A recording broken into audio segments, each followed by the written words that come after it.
कभी कभी भक्तों के मन में ये संदेह हो जाता है बस केवल जप करना है। कुछ लोग ये भी कहते हैं मानसिक जप करना है, बोलना भी नहीं है। तो ये सब धारणा हो सकती है, लेकिन इस संबंध में एक भक्त ने, आवाज बहुत कम आ रही है, आवाज कम आ रही है। हरे कृष्णा, आवाज ठीक है? ओके, यहाँ तो इनपुट लेवल सही है, अभी क्या कह सकते हैं। इको हो रहा है, आवाज रिपीट हो रही है, आवाज ठीक नहीं आ रही है। रिपीट हो सकता है आपको स्पीकर के पास में, इसलिए ऐसा लग रहा हो। सबको लग रहा है ऐसा? साउंड इज ओके, ठीक है। तो एक भक्त ने प्रश्न किया था कल मेरे को, इसमें लाइव नहीं किया अब तक यूट्यूब पे। एक मिनट रुकिए।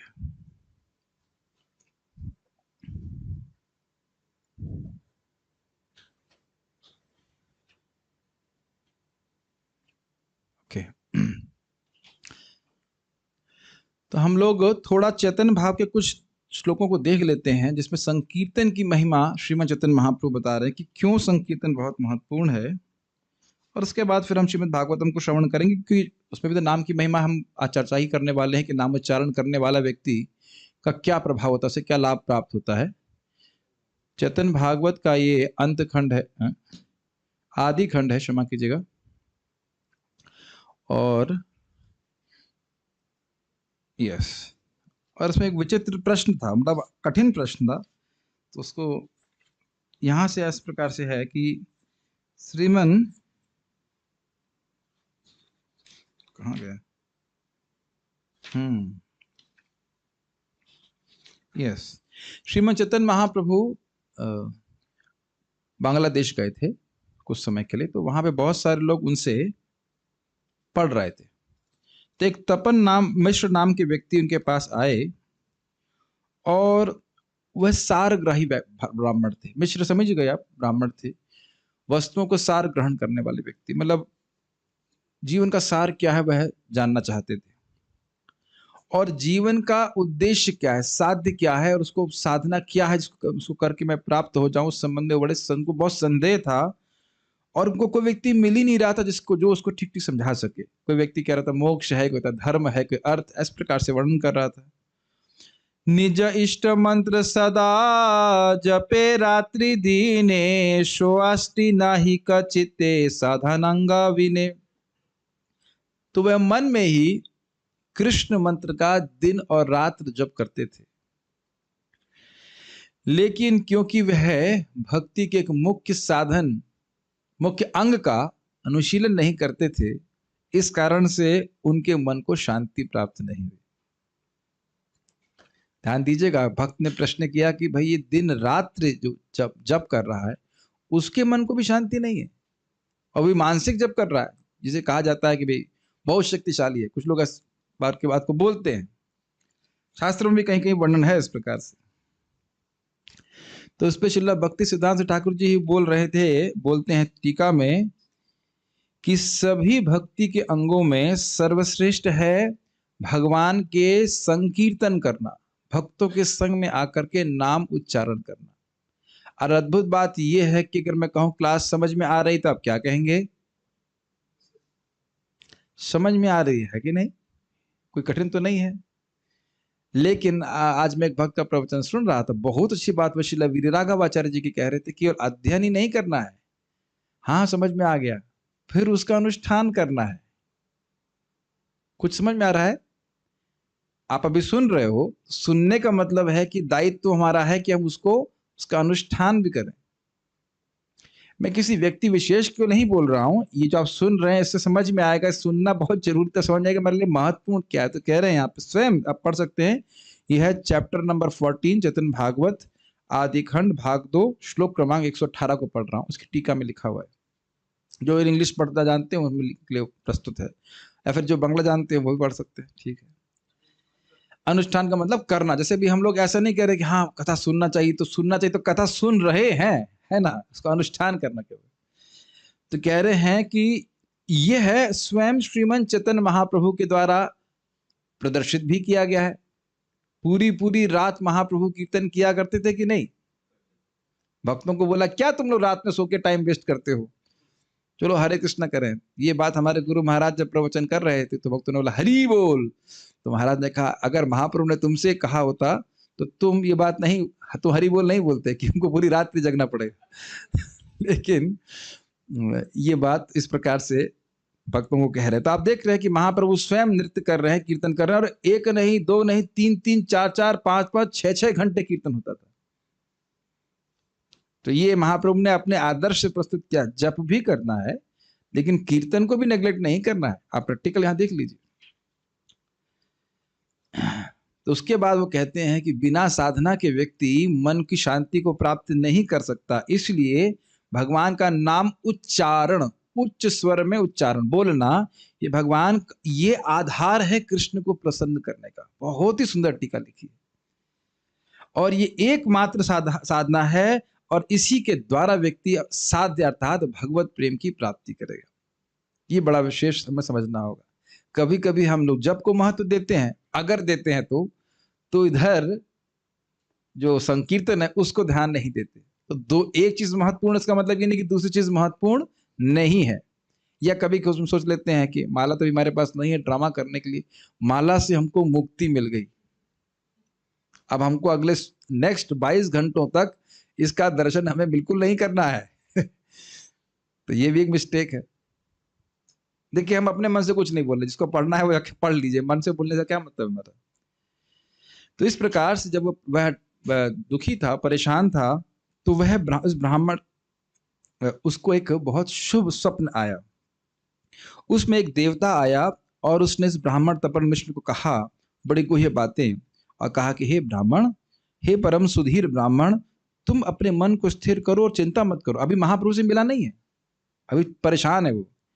आप निमाई पंडित के पास जाइए जो कि इस समय बांग्लादेश में आए हुए हैं, वह आपको साध्य और साधना के बारे में बताएंगे। साध्य मतलब समझ लें जीवन का लक्ष्य। वह कोई सामान्य व्यक्ति नहीं, तो साक्षात भगवान विष्णु हैं और नर लीला कर रहे हैं, इंसानों के समाज में लीला कर रहे हैं ताकि जीवन का उद्धार कर सके। लेकिन ये तुम किसी को बताना मत। अगर तुमने ऐसा बताया जो कि वेदों में कोई बात है कि भगवान चैतन्य महाप्रभु भगवान साक्षात भगवान कृष्ण हैं, तो तुम इस जीवन में और आगे जीवन में दुखी रहोगे। तो ऐसे उसने बोल दिया। तो आप कहेंगे हमें कैसे मालूम चल गया? Don't ask that question. शिला वृंदावन दास ठाकुर जी वेद व्यास के अवतार है, वो सब जानते हैं, ठीक है। प्रसादा माता तो ये तो कोई रेसिपी तो पूछता नहीं है ना, पूछता है करना मित्र आपको, बस एक बोलते हैं वेरी नाइस करना मित्र, बनाते रहिए, ठीक है। तो हमारे सामने श्लोक आ गया है, आपको कुछ पूछने की जरूरत नहीं है। उसके बाद वो देवता चला जाता है और तपन मिश्र जाग जाते हैं, और उसके बाद वह रोने लग जाते हैं, मतलब खुशी में रोने लग जाते हैं इस प्रकार से। और फिर वह उस मतलब बाह्य अवस्था में प्राप्त होते हैं। कहते मेरा कितना बड़ा सौभाग्य है, और तुरंत ही भगवान को देखने के लिए वह चल पड़ते हैं।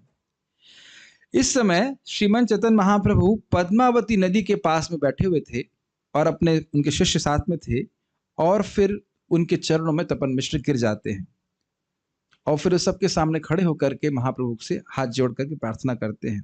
कहते हैं कि मैं बहुत दीनहीन व्यक्ति हूँ, मेरा उद्धार कीजिए और मेरे अपनी कृपा दृष्टि मुझ पर दीजिए। मुझे नहीं समझ में आ रहा है कि जीवन का उद्देश्य क्या है, मुझे समझाइए। और मुझे भौतिक भोगों में भी कोई रुचि नहीं, बिल्कुल भी नहीं, तो मुझे बताइए। तो फिर महाप्रभु कहते हैं कि आप भगवान कृष्ण की आराधना कीजिए। तो प्रश्न होगा कि,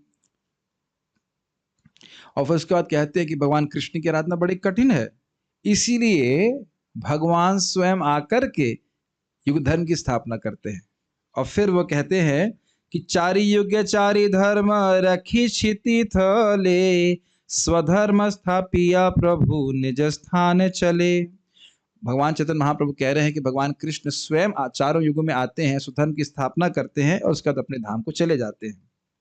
परित्राणाय साधूनाम विनाशाय च दुष्कृताम धर्म संस्थापनार्थाय संभवामि युगे। फॉलो कर पाने पूरी कथा को। और उसके बाद फिर वह कहते हैं कि हाँ कलियुग, अब देखिए, अब हम उसको बंगाली भी बोलेंगे। कलियुग धर्म है नाम संकीर्तन, चारि युगे चारि धर्म जीवेर कारण। कलियुग में धर्म क्या है? नाम संकीर्तन। केवल जप ही नहीं, जप के साथ साथ भक्तों के संग में आकर के कीर्तन करना। देखिए हम ये इसलिए नहीं बोल रहे हैं कि आप सब लोग हमारे कीर्तन में आइए, शास्त्र रख रहे हैं सामने, आपको जो करना है वो करिए, लेकिन शास्त्र को सुनने के बाद हमारा दायित्व होता है कि हम उसको अपने जीवन में मतलब उतारें भी। It is not same powerful. जो उच्च स्वर में कीर्तन होता है, हरिदास ठाकुर जी प्रमाण है चैतन्य भागवत में, वो 100 गुना अधिक शक्तिशाली होता है।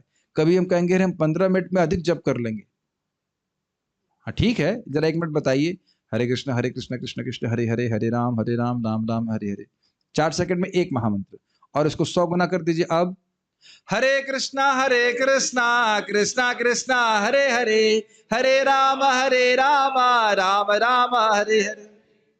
अपनी 100 गुना तो तेज बोला नहीं, ये लोगारिथमिक स्केल है। 100 गुना भले तेज ना बोला हो, लेकिन प्रभाव 100 गुना है, क्योंकि अन्य लोगों को भी लाभ होता है। ये हरिदास ठाकुर जी प्रत्यक्ष प्रमाण है उसके, चैतन्य भागवत में अन्य जगह बोला जा रहा है।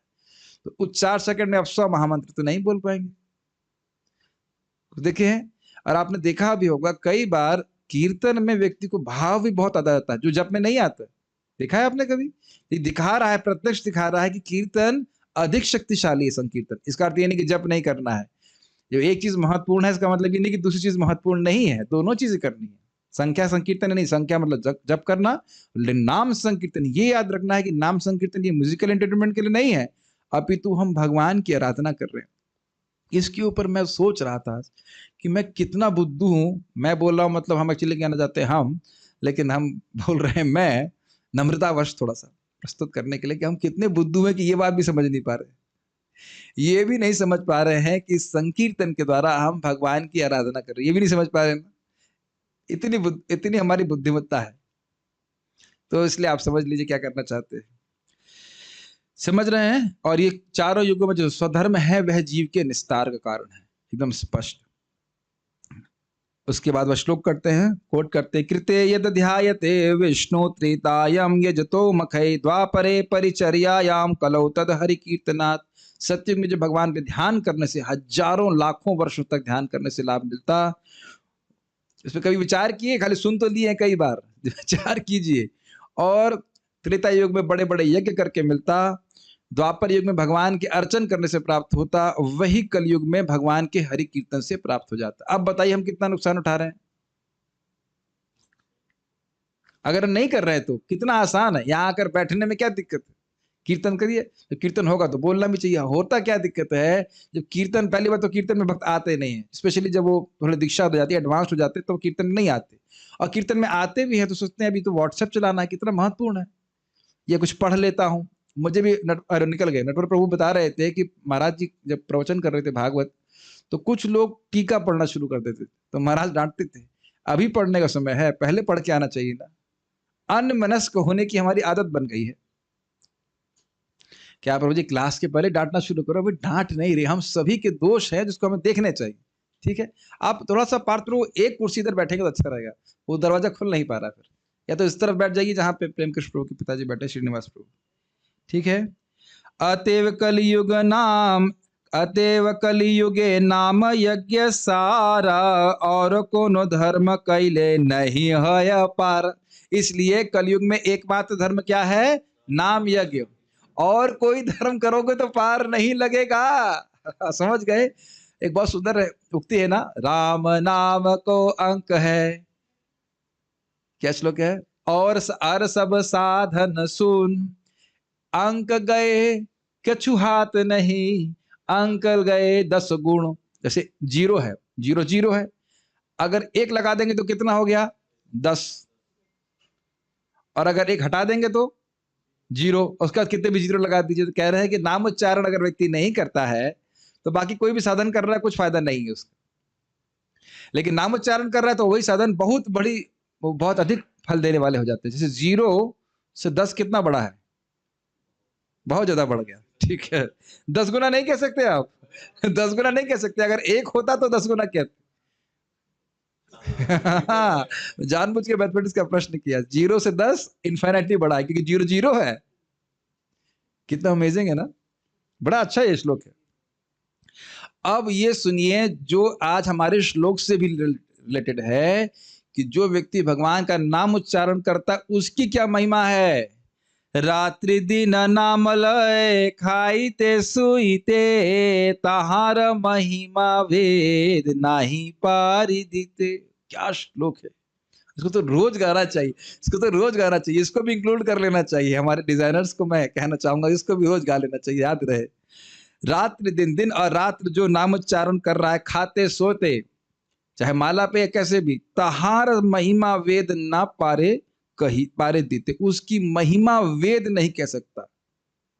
भगवान की महिमा का वर्णन नहीं कर रहे हैं, जो नाम उच्चारण कर रहा है, हरे कृष्णा कृष्णा कृष्णा हरे हरे, हरे राम राम राम हरे हरे।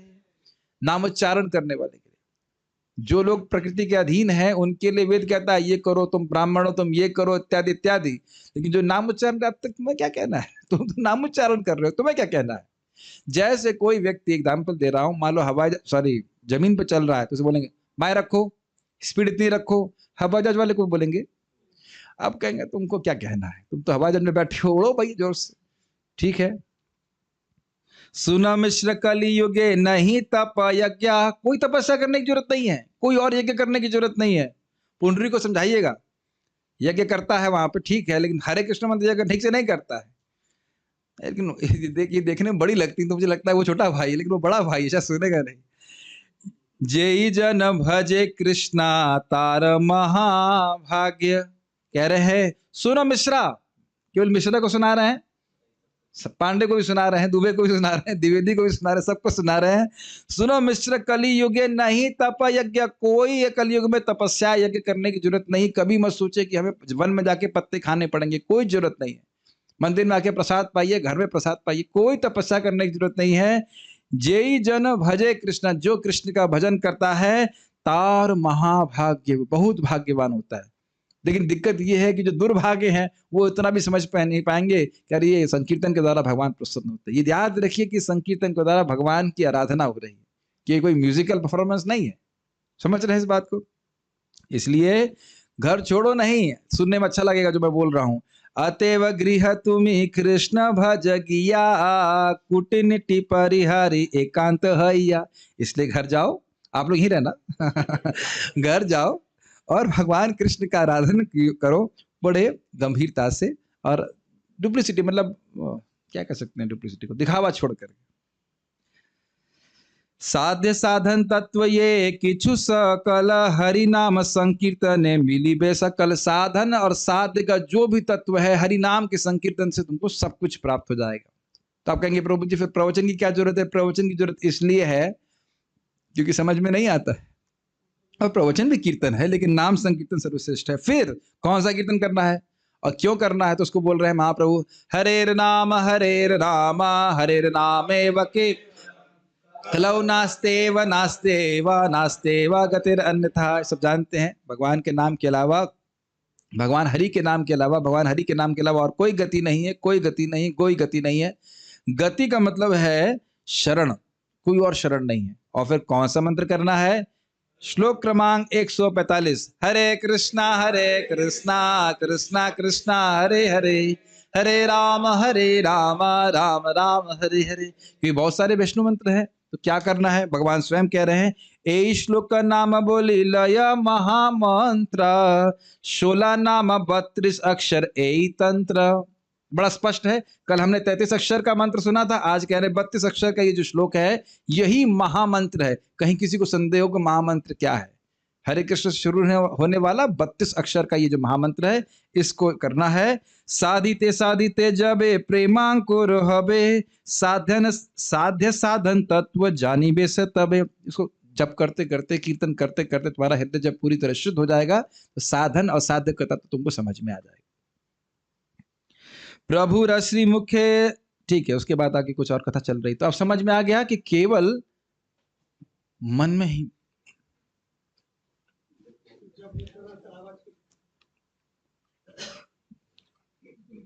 म्यूट नहीं करना है, अपना क्या बोलना है, हरे कृष्णा कृष्णा कृष्णा हरे हरे, हरे राम राम राम हरे हरे। ओके, क्लियर हो गया। अब हम लोग श्रीमद् भागवतम शुरू करते हैं। हाँ ऑब्वियसली भगवान का वैसे मतलब मंगल आरती आते तो कीर्तन करते हैं कि नहीं? हम जब भी करते हैं, जब भी जब भी उसे संख्या संकीर्तन कहते हैं, लेकिन नाम संकीर्तन मतलब कांग्रेगेशन में आकर के हरिनाम संकीर्तन करना। यहाँ भक्तों को मृदंग करताल सीखते हुए मुझे ऐसा लगता है मैं द्रोणाचार्य हूँ जो लोगों को ट्रेनिंग दे रहा है धनुष वनुष चलाने के लिए, ताकि महाभारत के युद्ध में वो भाग ले सके। और सत्य बात है, प्रभुपाद जी कहते हैं कि अर्जुन ने पहले तीर धनुष से युद्ध किया और हमारे पास ये मृदंग करताल है जिसके द्वारा हमें वो उन असुरों को मारना जो लोगों के हृदय में है। ठीक है, ओके, हम लोग अब आगे बढ़ते हैं। हम लोग श्रीमद् भागवतम के प्रथम स्कंद के 5वें अध्याय के 38वें, और आज तो रुकने का मन नहीं कर रहा है तो 39 श्लोक को भी करने का प्रयास करेंगे। कल आपने सुना था ना कि संकर्षण भगवान का क्या श्लोक था हमारा कल वाला, जरा एक बार देखा जाए, स्क्रीन पे दिखाइए। ओम नमो भगवते तुभ्यं वासुदेवाय धीमहि प्रद्युम्नायानुरुद्धाय नमः संकर्षणाय च। मैं भगवान वासुदेव को नमन करता हूँ। धीमहि मतलब थोड़ा समझाया नहीं कल, धीमहि मतलब हम सब लोग ध्यान करते हैं, ये बहुवचन है। 1.1.1 में हमने सुना था। प्रद्युम्न भगवान को नमस्कार कर रहा हूँ, अनिरुद्ध भगवान को नमस्कार कर रहा हूँ, संकर्षण अर्थात बलराम जी को नमस्कार कर रहा हूँ। यह श्लोक हो गया। तो अब देखिए क्या बोल रहे, इति, इस प्रकार मूर्ति अभिधानेना, इस प्रकार से जो व्यक्ति इन 4 मूर्तियों के स्मरण करता है तो उसे क्या लाभ होता है वो हम सुनने वाले हैं। अभी घबराई मत, उच्चारण करने वाले हैं। खाली ये बोल रहा हूं, इति का लिंग समझ में आ रहा है। इति मतलब ये जो मूर्तियों का वर्णन हुआ, वासुदेव, संकर्षण, अनिरुद्ध, प्रद्युम्न, इनका जो मंत्र के द्वारा अभिधानेना, मंत्र अभिधान का मतलब मंत्र के द्वारा पूजा करता है, मंत्र के द्वारा उसका मतलब हुआ तो उसे कुछ फायदा होता है, उसकी हम व्याख्या करने का प्रयास करेंगे। मेरे पीछे बोलिए। इति मूर्त्यभिधानेन, इति मूर्त्यभिधानेन मंत्रमूर्तिम् अमूर्तिका, मंत्रमूर्तिम् अमूर्तिकाम् यजते यज्ञ पुरुष, यजते यज्ञ पुरुषम् स सम्यग् दर्शनः पुमान्, स सम्यक् दर्शनः पुमान्। इति मूर्त्यभिधानेन, इति मूर्त्यभिधानेन मंत्रमूर्तिम् अमूर्तिका, मंत्रमूर्तिम् अमूर्तिकाम् यजते यज्ञ पुरुष, यज्ञ पुरुषम् स सम्यग् दर्शनः पुमान्, स सम्यक् दर्शनः पुमान्। इति मूर्त्यभिधानेन, इति मूर्त्यभिधानेन मंत्रमूर्तिम् अमूर्तिका, मंत्रमूर्तिम् अमूर्तिकाम् यजते यज्ञ पुरुष, यजते यज्ञ पुरुषम् स सम्यग् दर्शनः पुमान्। स सम्यक् दर्शनः पुमान्। तो बड़ा स्पष्ट है। इति, इति मतलब इस प्रकार, और मूर्ति मतलब जो जिन विग्रहों का वर्णन पिछले श्लोक में हुआ, अभिधानेना मंत्र के द्वारा, मंत्र मूर्ति जो जिनकी मंत्र मूर्ति है, मतलब मंत्र ही जिनका विग्रह है, मूर्ति मतलब विग्रह है, तो ये जो मंत्र है ये साक्षात भगवान है। कुछ समझ में आ रहा है मंत्र मूर्ति का अर्थ? और अमूर्ति का अर्थ है कि उनकी कोई प्राकृत विग्रह नहीं है, प्राकृत रूप शून्य। प्राकृत मतलब रजगुण, तमगुण, सतगुण से बना हुआ कोई रूप भगवान का नहीं है। समझ रहे हैं इसको? यजते, जो यजन करते हैं, किनकी? यज्ञ पुरुषम, जो यज्ञ के भोक्ता है, यज्ञ से प्रसन्न होते हैं। जैसे भी हम लोग संकीर्तन कर रहे थे तो भगवान उससे प्रसन्न हो रहे थे। स सम्यक, सम्यक मतलब समझते हैं बहुत अच्छा। स मतलब वो व्यक्ति जो इस प्रकार से इस मंत्र के द्वारा इन भगवत स्वरूपों की आराधना करता है। स सम्यक दर्शनः पुमान्, इसके कई अर्थ हैं लेकिन इसका एक दो अर्थ बताऊंगा। एक कि वह भगवान को सम्यक रूप से देखने में समर्थ हो जाता है, भगवान का स्वरूप उसके हृदय में स्फुरित होता है, अच्छे से देख पाता है। जैसे देखा है ना, टीवी वाला एग्जाम्पल महाराज देते हैं कि टीवी, मान लीजिए बीबीसी लंदन या कहीं से भी कोई रूप प्रकाशित हो रहा है, न्यूज आ रही है, तो न्यूज सूक्ष्म रूप में व्याप्त है ना वातावरण में, लेकिन जिसका टीवी होता है उसके टीवी में प्राइम मिनिस्टर या जो भी कुछ दृश्य दिखा रहे हैं वो दिख जाता है। तो उसी प्रकार से ससम्यक दर्शनः पुमान्, जो व्यक्ति इस प्रकार का नाम जब भगवान का करता है, करते करते उच्चारण करते करते शुद्ध हो जाता है, तो उसके हृदय में भगवान साक्षात उपस्थित होते हैं। एक प्रकट समझ में आ रहा है, सम्यक अच्छे से भगवान को देखता है। जैसे मैं बोल रहा हूँ ना, आवाज साफ आ रही है ना, वीडियो दिख रहा है ना आप लोगों के सामने, क्या बोलेंगे आप लोग? हाँ हाँ दिख रहा है, सम्यक रूप से दिख रहा है ना, दिख रहा। आप लोग को तो सामने बैठे ही हूं मैं, लेकिन जो लोग जूम पे हैं वह भी देख रहे हैं ना। अरे रोज ही मंगल आरती होती है ना, अरे वो थोड़ा एचडी नहीं दिख रहा है, तो आप लोग एचडी देख पाओगे। एचडी समझते हैं, हाई डेफिनेशन दर्शन प्राप्त होगा भगवान का हृदय में, और सामने भी ध्रुव महाराज को आप देख सकते हो। ये अर्थ समझ में आया? दूसरा अर्थ बड़ा सुंदर है, वो सुन के आप हिल जाएंगे। कह रहे हैं कि ऐसा व्यक्ति जो उस मंत्र के द्वारा भगवान की उपासना करता है, मतलब किसी भी विष्णु मंत्र से भगवान की उपासना करता है, उसको देखने वाला कृतार्थ हो जाता है। कुछ समझ में आ रहा है? जो नाम उच्चारण कर रहा है उसको देखने वाला पवित्र हो जाता है। दर्शने पवित्र करो ए तुम्हार गुण। अब सुभद्रा छोटी बच्ची है, वह उच्चारण कर रही हो, या उनके पिताजी थोड़े बड़े हैं, वैसे 3 साल बड़े हैं, तो वह उच्चारण कर रहा हूं, या उनकी माता उच्चारण कर रही हो, तीनों सम्यक दर्शन पुमान हुए कि नहीं? पुमान शब्द इंसान के लिए, गाय और बैल एटलीस्ट हमारे द्वारा तो हरि नाम नहीं कर सकते ये तो स्पष्ट है। कुछ ग्रहण कर रहे हैं। इसीलिए अगर हम इधर से एक शिक्षा और भी ग्रहण कर लें कि जो भक्त कहते हैं कि अरे भाई हम जूम पे आते हैं, हम भक्तों को देखते हैं, तो हम डिस्ट्रैक्ट हो जाते हैं। डिस्ट्रैक्ट नहीं, शुद्ध हो जाते हैं। और जो लोग वीडियो ऑफ कर रहे हैं वो तो बड़ा गड़बड़ करते हैं, अपना डेटा बचा रहे हैं। भाई लोगों को शुद्ध कीजिए। आप तिलक लगा करके आते हैं, जाप कर रहे हैं, उससे व्यक्ति पवित्रता। जरा आपको समझ में नहीं आ रहा होगा, ये बताइए, हीरो हीरोइनों को देखकर हमारा मन दूषित होता है कि नहीं? अब समझ में आ रहा है? वो लोग गलत दृश्य प्रस्तुत करते हैं, गलत कार्य करते हुए प्रस्तुत करते हैं, तो हमारा मन दूषित तो होता है कि नहीं होता? वो वीडियो ऑफ करके पिक्चर चलाएंगे तो कुछ होगा? ऐसा हो नहीं सकता, लेकिन वीडियो ऑफ करके पिक्चर चलाएंगे तो कुछ नहीं होगा ना। समझ रहे हैं? तो इस प्रकार से जो व्यक्ति भजन कर रहा है उसको देखने मात्र से, इससे पहले हम आगे जाए और समझिए, भगवान शिव की बड़ी अच्छी कथा है। भगवान शिव माता पार्वती से कहीं जा रहे थे, और एक मत एकदम से शिव जी तो आप देखते हैं दूत हैं, लौटने लगे जमीन पे। तो क्या हो गया? माता पार्वती कह रही है कि क्या हो गया आपको? तो कह रहे हैं कि यहाँ एक व्यक्ति ने भजन किया था भजन किया था, वो भगवत प्राप्ति कर लिए, इसलिए मैं लौट रहा हूं यहाँ पे, ये पवित्र स्थान है।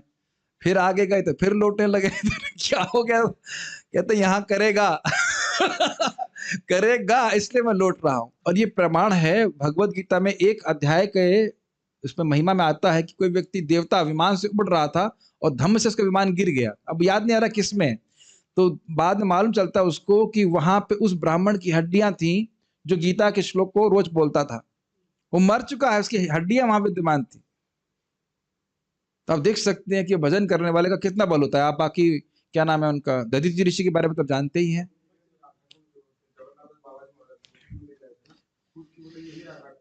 हाँ, तो मैं खाली बोल रहा हूं कि भगवान का नाम उच्चारण करने वाले का दर्शन पवित्र करने वाला है, तो वो व्यक्ति खुद कितना पवित्र हो जाएगा आप कल्पना कर लीजिए। तो इस प्रकार के अर्थ हैं। अब हम इसको आगे बढ़ते हैं। अर्थ समझ में आ रहा है? ठीक है, ओके, आगे हम पढ़ते हैं। ये इसलिए मैं बहुत उत्साहित था इस श्लोक के संबंध में। भगवान के नाम के उच्चारण की महिमा को बहुत अच्छे से वर्णित करते हैं।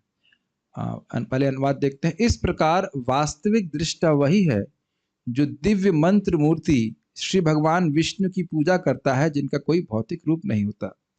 अब अन्वय देखिए। इति मतलब इस प्रकार, मूर्ति मतलब पिछले श्लोक में कहे गए भगवत स्वरूपों की।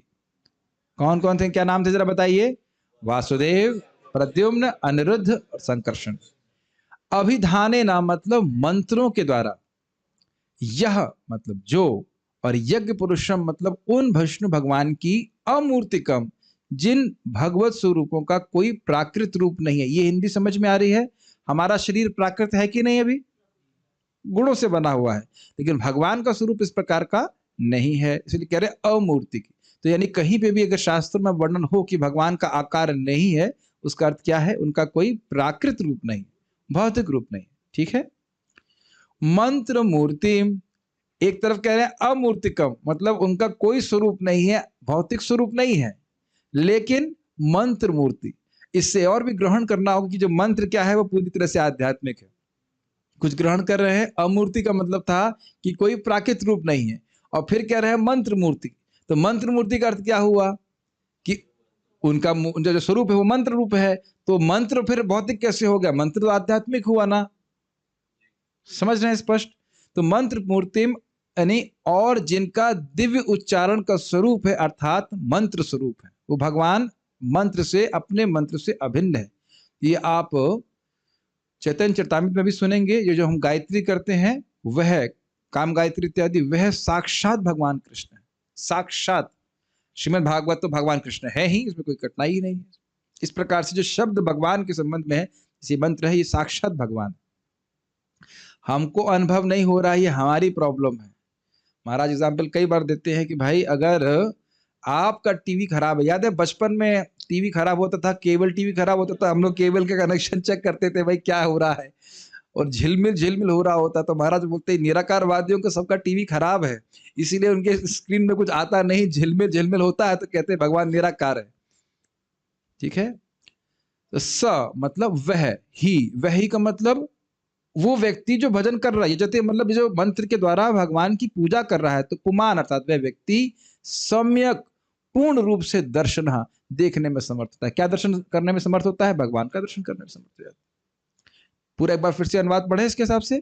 इस प्रकार पिछले श्लोक में कहे गए भगवत स्वरूपों की मंत्रों के द्वारा जो उन विष्णु भगवान की, मतलब जो यज्ञ पुरुष हैं, यज्ञ के भोक्ता हैं, जिन भगवत स्वरूपों का कोई प्राकृत रूप नहीं है, उन विष्णु स्वरूपों का कोई प्राकृत रूप नहीं है, और जिनका दिव्य उच्चारण का स्वरूप है अर्थात मंत्र स्वरूप है, पूजा करते हैं, वह ही व्यक्ति पूर्ण रूप से देखने में समर्थ होता है। तो देखिए जो हमको ये मंत्र दिए गए हैं गुरु महाराज के द्वारा, ये हमारा टाइम पास करने के लिए नहीं है, समय बिताने के लिए करना है कुछ काम, ले लो हरि का नाम, ऐसा नहीं है। सुना है ना, हम लोग पहले खेला करते थे इस प्रकार से, ये नहीं है। बहुत बड़ा गिफ्ट है, ये भी मैं शब्द कम यूज कर रहा हूं, इनवैल्यूएबल गिफ्ट कह सकते हैं ये हरे कृष्ण मंत्र। ठीक है, समझ रहे हैं सब लोग? सारार्थ दर्शनी देखिए। इति मूर्ति अर्थात वासुदेव आदि भगवत स्वरूपों को, वासुदेव आदि का मतलब समझ में आया? जो पिछले श्लोक में वासुदेव, संकर्षण, प्रद्युम्न, अनिरुद्ध और 4 शब्द से अन्य सभी भगवत स्वरूप।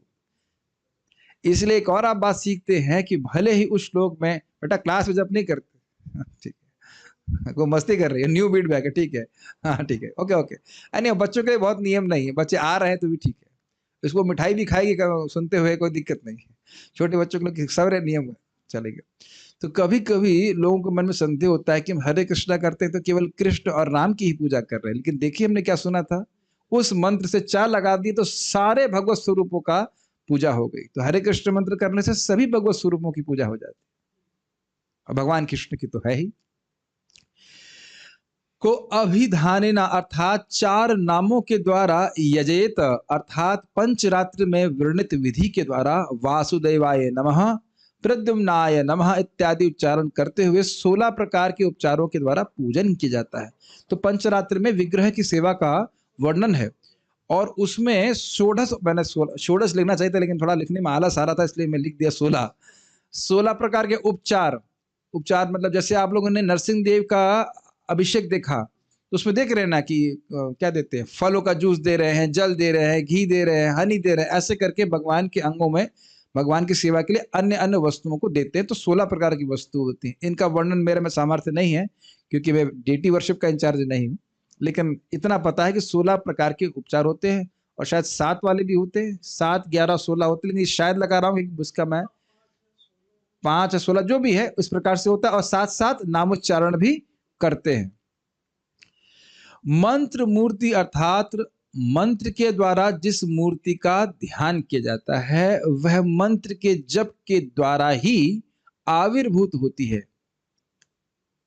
समझ में आ रहा है?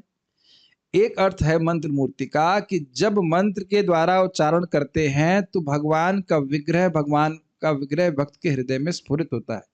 जैसे इसको बड़ी आसानी से आप समझ सकते हैं कि इस जगत में हम किसी का नाम लेते हैं तो उसका रूप अपने आप मन में आ जाता है। स्पेशली अगर आप उसको पसंद ना करते हो। हाँ, अगर पसंद नहीं करेंगे तो आप कहेंगे भाई उसका नाम भी मत लो। क्या नाम लेने में क्या दिक्कत है? तो उसके रूप, गुण, लीला सारी स्मरण हो रहा है ना, कि उसने आपसे क्या कहा था, कितना खराब बर्ताव किया था इत्यादि। और जिससे आप प्रेम करते हैं उसका भी तो नाम रख रख के बोलते हैं। हमारे बच्चे ने ये किया वटेवर, उसके बाद उसके गुण और लीला बोलना शुरू कर देते हैं। प्राय इस प्रकार से लोग करते हैं। तो जो गुण और लीला जब नाम बोल रहा है, नाम बोलते ही उसको गुण और लीला स्मरण हो जाता है। कुछ समझ रहे हैं कि नहीं? ये परम पूज्य भक्ति भृंग गोविंद महाराज समझा रहे थे कि इससे समझना चाहिए कि किस प्रकार से नाम में गुण लीला सब कुछ विद्यमान है। कुछ स्पष्टीकरण हो रहा है। लेकिन यहां क्या कह रहे हैं कि नामोच्चारण से भगवान का स्वरूप हृदय में प्रकट हो जाता है। हृदय में एक्चुअली हृदय एक शीशे की तरह जानते हो, उसमें मट्टी बहुत भरी हुई है। तो मट्टी ऊपर से हटेगी तो फिर जब पूरी तरह हमारा मन पवित्र हो जाएगा तो भगवान को देख पाएंगे। या एक उदाहरण आप देखते हो सरोवर का जल जब बहुत उथल पुथल करता है तो उसके जो नीचे के तल है वो कुछ नहीं दिखाई पड़ता, जो वस्तु उसमें है वो नहीं दिखाई पड़ती। मान लो उसमें कोई सोने का सिक्का भी रखा हो तो आप नहीं देख पाएंगे। लेकिन अगर जल जो है वो स्थिर हो जाता है तो आप उसको देख सकते हैं। तो उसी प्रकार से जब हमारा मन पवित्र हो जाता है तो हम भगवान को देख पाएंगे। भगवान तो हमारे हृदय में ही है। समझ में आया मंत्र मूर्ति का एक अर्थ? मंत्र के द्वारा जो मूर्ति भक्त के हृदय में आविर्भूत प्रकट होती है, इसको आगे जाके नारद जी के ही शब्दों में आप सुनेंगे, आहूत एव। जैसे ही भगवान का कीर्तन करना शुरू करते हैं, भगवान उनके हृदय में आकर ऐसे बैठ जाते जैसे बुलाया हो। जैसे नटवर प्रभु को हमने बुलाया है, सपरिवार बुलाया, तो सपरिवार आकर बैठे हैं कि नहीं? आहूत एव, जैसे मैंने इनको बुलाया हो। जैसे क्या बुलाया ही इसलिए आए हैं। कुछ नहीं समझ रहे हैं? लेकिन आपको आने में कुछ समय लगता है कि नहीं? भाई बहुत सारे काम है, बिजनेस करना, ये वो करके बड़ी मुश्किल से आप आते हैं। अरे हर जगह कोई होता है। हमको मान लो कोई पुकारे, मान लो कोई मुझे लखनऊ से पुकारे, तो मैं यहां से चलूंगा तो टाइम लगेगा ना। कुछ ग्रहण कर रहे हैं? कितना वो बहुत सुंदर श्लोक आने वाला है आगे 6ठे अध्याय में। नारद जी कहते हैं जैसे ही मैं कीर्तन करना चालू करता हूं तुरंत भगवान हमारे हृदय में जाते हैं। जैसे आप समझ सकते हो, ये कोई कठिन नहीं है। मान लीजिए मैं एक एक्सपेरिमेंट करता हूं, जूम पे किया है, वीडियो ऑफ कर दिया। अब जैसे कोई चैट करने मतलब चैटिंग में कोई बोले प्रभु जी वीडियो दिखाई नहीं पड़ रहा है, तो तुरंत प्रकट हो गया कि नहीं? अब समझ में आ गया जूम वालों को? था तो मैं पहले से ही। लेकिन जब कोई चैट करेगा, कुछ चैट का मतलब समझ रहे हैं, मतलब कुछ बोलेगा, अरे भाई वीडियो नहीं दिख रहा है, क्या बात है, तो हम प्रकट हो जाते। मेरे ख्याल से जूम वालों को तो समझ में आ गया होगा। आप लोग भी समझ रहे हैं मैं क्या कर रहा हूं। यहाँ भी कुछ किया आपने, कुछ कर दिया आपने, ठीक है। ग्रहण कर रहे हैं इस बात को? कुछ समय नहीं लगे। क्या सूची स्थिति होगी अगर ऐसा हृदय हमारा शुद्ध हो जाए, आनंद आ जाएगा ना। और एक ही बार करना है, वन टाइम पेमेंट। तो कैसे होगा? हरे कृष्णा कृष्णा कृष्णा हरे हरे, हरे राम राम राम हरे हरे। तो बड़ा उच्चतर गोल लेकर चल रहे हैं कि भगवान सदा हमारे हृदय में विद्यमान रहे, तब कोई दुख क्लेश परेशानी नहीं रहेगी। और एक और बात सुन लीजिए कि भागवत सुनने की इच्छा से भगवान विद्यमान लगते हैं। सुनने की तो बात आगे छोड़िए, केवल इच्छा आने लगती है। इच्छा आई है तो भगवान आ जाते हैं, सुन चुके हैं। तो श्रीमद् भागवत का श्रवण और हरे कृष्ण मंत्र का उच्चारण को कभी हमें उपेक्षा नहीं करनी चाहिए। उपेक्षा का मतलब क्या हुआ? हम चाहते नहीं कि हम भगवान हमारे हृदय में स्फुरित हो, ये अर्थ है। इसीलिए सुनना चाहिए। अब अगर आपने नहीं सुना, अब ये सुन करके भी आपको हमें जब में उत्साह नहीं आएगा, बताइए कौन कह देगा कि उत्साह नहीं आएगा? कि बुद्धू ही होगा। मैं तो ये कहूंगा, कौन कह देगा? नारद जी अपने अनुभव से बोल रहे हैं भाइयों। अनुभव समझ रहे हैं? अरे ये दृष्ट है, वो अनुभूत कर रहे हैं उसको। और केवल उनके संग नहीं हुआ है, ससमयक दर्शन प्रमाण, मतलब कोई भी करेगा। स्त्री, बच्चा, बालक, पिता, माता, कोई भी करेगा। इसमें वर्णाश्रम की कोई अपेक्षा नहीं है, कोई उपाधि की अपेक्षा नहीं है। कोई भी करेगा जिस प्रकार से होगा। कह रहे हैं प्रभु जी हम लोग 2 साल से कर रहे हैं, 10 साल से कर रहे हैं, क्यों आविर्भूत नहीं हो रहे? इतने सस्ते हैं भगवान। प्रभुपाद जी कहते हैं अखरोट का पेड़ उगने में समय लगता है, तो क्या लोग अखरोट नहीं उगाते हैं? लेकिन आप देखिए हृदय में जो उल्लास है भगवत सेवा का, भगवान के श्रवण का, यही प्रमाण है कि भगवान हमारे हृदय में स्फुरित हो रहे हैं। कुछ समझ रहे हैं इस बात? नहीं तो काम स्फुरित हो रहा होता तो हम कुछ और काम कर रहे होते, भगवान की सेवा तो नहीं कर रहे होते। आप देखते ही होंगे भागवत श्रवण करने में, बोलने में कितना हमको उत्साह होता है। उत्साह, ये सुख, ये प्रमाण है कि भगवान यहाँ पे उपस्थित है। और इसके लिए हम कोई नाटक नहीं कर रहे हैं, उत्साहित होने के लिए नाटक नहीं किया जाता है, स्पेशली भक्ति में। इससे पहले मैं आगे जाऊं, जरा विचार कीजिए कि हमारे जूम मीटिंग में एक भी व्यक्ति को पैसा नहीं मिलेगा। कह रहे डॉक्टर प्रभु कह रहे कभी भी नहीं मिलेगा। ये ऐसा नहीं कि आज नहीं मिलेगा और कल मिल जाएगा, मिलेगा नहीं, फिर भी हम भक्त लोग उत्साह से आ रहे हैं। ये दिखाता है कि आपका भगवान से प्रेम है। समझ रहे बात? बहुत सुंदर बात हमारे गुरु महाराज साहब बोले कि if you do something when you are not force, if you take a responsibility when you are not force, that is a sign of love. हम किसी को बातें नहीं कर सकते कथा श्रवण करने के लिए, लेकिन आप आ रहे हैं, ये जो रुचि है भगवान में, ये दिखा रहा है कि भगवान से प्रेम बढ़ रहा है। नहीं तो क्यों सुनना चाहेगा, बताइए भगवान के बारे में। समझ रहे हैं इस बात को? तो मंत्र मूर्ति का अर्थ आपने क्या सुना? जिसके द्वारा भगवान की मूर्ति भक्त के हृदय में स्फुरित होती है। ठीक, या मंत्र मूर्ति का अर्थ होगा कि वे मंत्र ही जिनकी मूर्ति अर्थात शरीर है। मतलब ये जो हरे कृष्ण मंत्र देख रहे हैं, ये साक्षात भगवान है। ये जो उच्चारण कर रहे हैं तो ये साक्षात भगवान हमारे जीव के ऊपर आ रहे हैं, ये अर्थ हुआ। इसीलिए प्रभुपाद जी ने कहा ना, बार बार जो नामोच्चारण करता है भगवान का साक्षात संपर्क प्राप्त हो रहा है। अनुभव कब होगा? भाव स्तर पर। लेकिन इसका अर्थ ये नहीं कि आपको रस का अनुभव नहीं होगा। ये अनुभूति कि भगवान का नाम भगवान से अभिन्न नहीं भाव स्तर पे होगा, लेकिन भगवान के नाम का रस तो उत्तरोत्तर बढ़ता जाएगा ना। क्या आप लोग कभी भी नाम उच्चारण करके सुखी नहीं हुए? कभी आप देखिए कि जब बहुत गुस्सा आ रहा है उस टाइम आप गुस्सा मत होइए और उस स्थान से हट जाइए और हरे कृष्ण मंत्र करिए। देखिएगा 2-4 माला के बाद ही आपका मन शांत हो जाएगा। देखा है आपने? बहुत दुखी हो कोई व्यक्ति और आप उसे मतलब थोड़ा शांति जाकर बैठे भगवान का नाम उच्चारण करने लग जाए, तुरंत अनुभव करेगा कि उसके दुख का शमन हो गया। क्या हम गलत बोल रहे हैं? ऐसा अनुभव किए हैं? मान लो सैलरी कुछ कम मिली या कुछ भी होता है, जो भी दुख हुआ, अब बस हरे कृष्ण उसका वर्णन मत कीजिए। यही दिक्कत होती है, जब दुख होता है तो दुख का वर्णन कर देते हैं, उसमें अग्नि में और आहुति डालते हैं। लेकिन अगर उसकी जगह हरे कृष्ण मंत्र करें, आप देखें कुछ समय के बाद आपका मन शांत हो जाएगा। ये प्रमाण है। इस संबंध में श्रील रूप गोस्वामी जी का एक श्लोक हम नामाष्टक से रखे यहाँ पे, इसको जरा मेरे पीछे बोलिए, जब बोल सकें तो। माइक पे मत बोलिए, शायद पहली बार नहीं बोल पाएंगे। वाच्यम वाचकमित्युदेति भवतो नामस्वरूपद्वयम्, वाच्यम वाचकमित्युदेति भवतो नामस्वरूपद्वयम्, पूर्वस्मात् परमेव हन्त करुणं तत्रापि जानीमहे, तस्मात् परमेव हन्त करुणं तत्रापि जानीमहे। Now you can chant. I can see you chanting. Yastasmin vihitaparad nivah prani samantad bhavet, यस्मिन् विहिता पराध निवः प्राणी समतात् भवेत्, आस्येनेदमुपास्य सोऽपि हि सदा नन्दाम्बुधौ मज्जति, आस्येनेदमुपास्य सोऽपि हि सदा नन्दाम्बुधौ मज्जति। श्री नामाष्टक 6 श्रील रूप गोस्वामी कृत। तो ये उनका अनुभव कह रहे हैं। वाच्यम वाचकम इति उदेति भवतो नाम स्वरूप द्वयम्। तो कह रहे हैं 2 स्वरूप हैं, एक नाम और एक स्वरूप, वाच्य और वाचक। तो वाचक मतलब हो गया शब्द, और वाच्य से मतलब जिसके द्वारा उसको इंगित किया जा रहा है। तो वाच्य और वाचक, कृष्ण और कृष्ण का नाम, ये 2 स्वरूप है, लेकिन अलग अलग नहीं है, एक ही व्यक्ति है। पूर्वस्मात् परमेव हन्त करुणम तत्रापि जानीमहे। फिर भी मैं ये जानता हूं कि पूर्वस्मात् मतलब जो वाचक है वो वाच्य से अधिक कृपालु है। भगवान का नाम भगवान से अधिक कृपालु है। समझ रहे हैं क्यों? क्योंकि भगवान का नाम भगवान से मिलाने वाला है।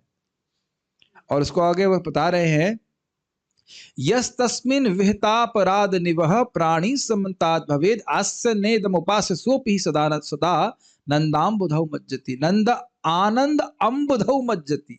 कह रहा है कि यद्यपि मान लीजिए किसी का कृष्ण के प्रति अपराध भी क्यों ना हो, लेकिन यदि वह नाम अपराध नहीं करता तो वह व्यक्ति, वह प्राणी सदा आनंद के अम्बुध में मज्जन करता है। भले भगवान के प्रति अपराध हो, लेकिन अगर नाम के प्रति अपराध नहीं है और भजन करता है इस प्रकार से, तो फिर भी वे आनंद में गोते लगाएगा। समझ में आ रहा ना कि अधिक करुणाशील क्यों है? इसका अर्थ ये नहीं कह रहा है कि कृष्ण का अपराध कीजिए, मतलब वो भजन कर रहा है, भगवान की सेवा कर रहा है, कहीं कुछ ड्यूटी का अपराध हो जाता है, कुछ हो जाता है जाने अनजाने ऐसे करके, तो वह भी भगवान नहीं देखते, नाम उच्चारण करने वाले को माफ कर देते। तो हम खाली दो बात स्थापित कर रहे थे यहाँ पे कि एक, श्री रूप गोस्वामी जी भी वही बात बोल रहे हैं कि नाम और नामी में बिल्कुल कोई भेद नहीं मानना चाहिए। और जितना हम सभी शिक्षा हम सभी के लोगों के लिए है कि इससे समझ करके हम साक्षात भगवान के संपर्क में हैं। साधक को प्रयास करना चाहिए बड़ी गंभीरता से नाम जप करे, एक, और दूसरा अपने नाम व्रत को बहुत प्राथमिकता दे कि हाँ 16 माला जप जो हमें गुरु महाराज ने कहा है ये कोई भार नहीं है, इसको हमें सुबह उठ करके अच्छे से करने का प्रयास करना चाहिए। सुबह तो जो इतना सुबह अच्छे से होता है दिन में फिर उतना कहाँ हो पाता है। एक सन्यासी थे, बीमार थे, तो कभी आए थे यहाँ पे, तो 2 लाख नाम जप करते थे। तो 2 लाख स्वाभाविक सी बात है कि सुबह तो पूरा नहीं हो पाएगा, तो कैसे, जो 3 से 6 में करता हूँ सबसे अच्छा है, बाकी तो मैं खाना पूर्ति करता हूँ, खुद बोल रहे थे। हमें देखा उनको करते हुए नाम जप करते।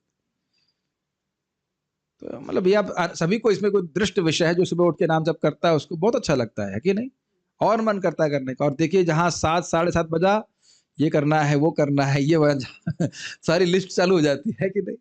तो जो भक्त सुबह उठ के नाम जप करते वो सदा खुश रहते। जो दर्शन मंगल आरती का होता है वैसा दर्शन तो कहीं सम्यक रूप से नहीं होता है ना, ठीक है, पूरा दिन कीर्तनीय सदा हरि होता है, ठीक है। तो मंत्र मूर्ति का समझ में आ गया, एक जिस मंत्र के द्वारा उनकी मूर्ति स्फुरित होती है, और दूसरा जो मंत्र ही उनकी मूर्ति। अमूर्तिकम स्पष्ट है जरा, लेकिन इसका अर्थ बड़े सुंदर है। देखिए, अमूर्तिकम अर्थात प्राकृत मूर्ति रहित या अकठिन। कठिन का मतलब होता है हार्ड, और अकठिन मतलब सॉफ्ट। देखिए कितना सुंदर अर्थ लिया है, समझ रहे हैं अर्थ को?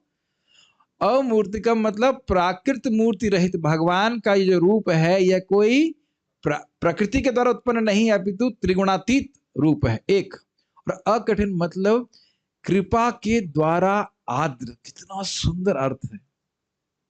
आर्द्र समझते हैं? आर्द्र का मतलब होता है गीला। जैसे आप देखिए कि कभी कभी माताएं स्पेशली या पिता भी अपने छोटे बच्चों को बड़े प्रेम से देखते हैं तो उनकी आंखें आर्द्र हो जाती हैं। आप समझ रहे हैं आर्द्र का अर्थ?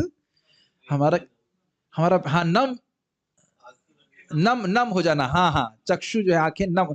समझते हैं इस बात को? थ्योरी में तो हम जानते ही हैं। ऐसे भी ऐसा बात नहीं है, भक्तों को ऐसा नहीं कि भगवान पे कृपा करेंगे, भगवान पे कृपा नहीं, यहां बोल रहे कृपा के द्वारा आर्द्र। कितना सुंदर बात है, जरा इस पे थोड़ा सा थम के विचार कीजिए। अमूर्तिकम का अर्थ क्या है और कैसे लिया अर्थ? अमर कोश के अनुसार मूर्ति काठिन्य कायोर।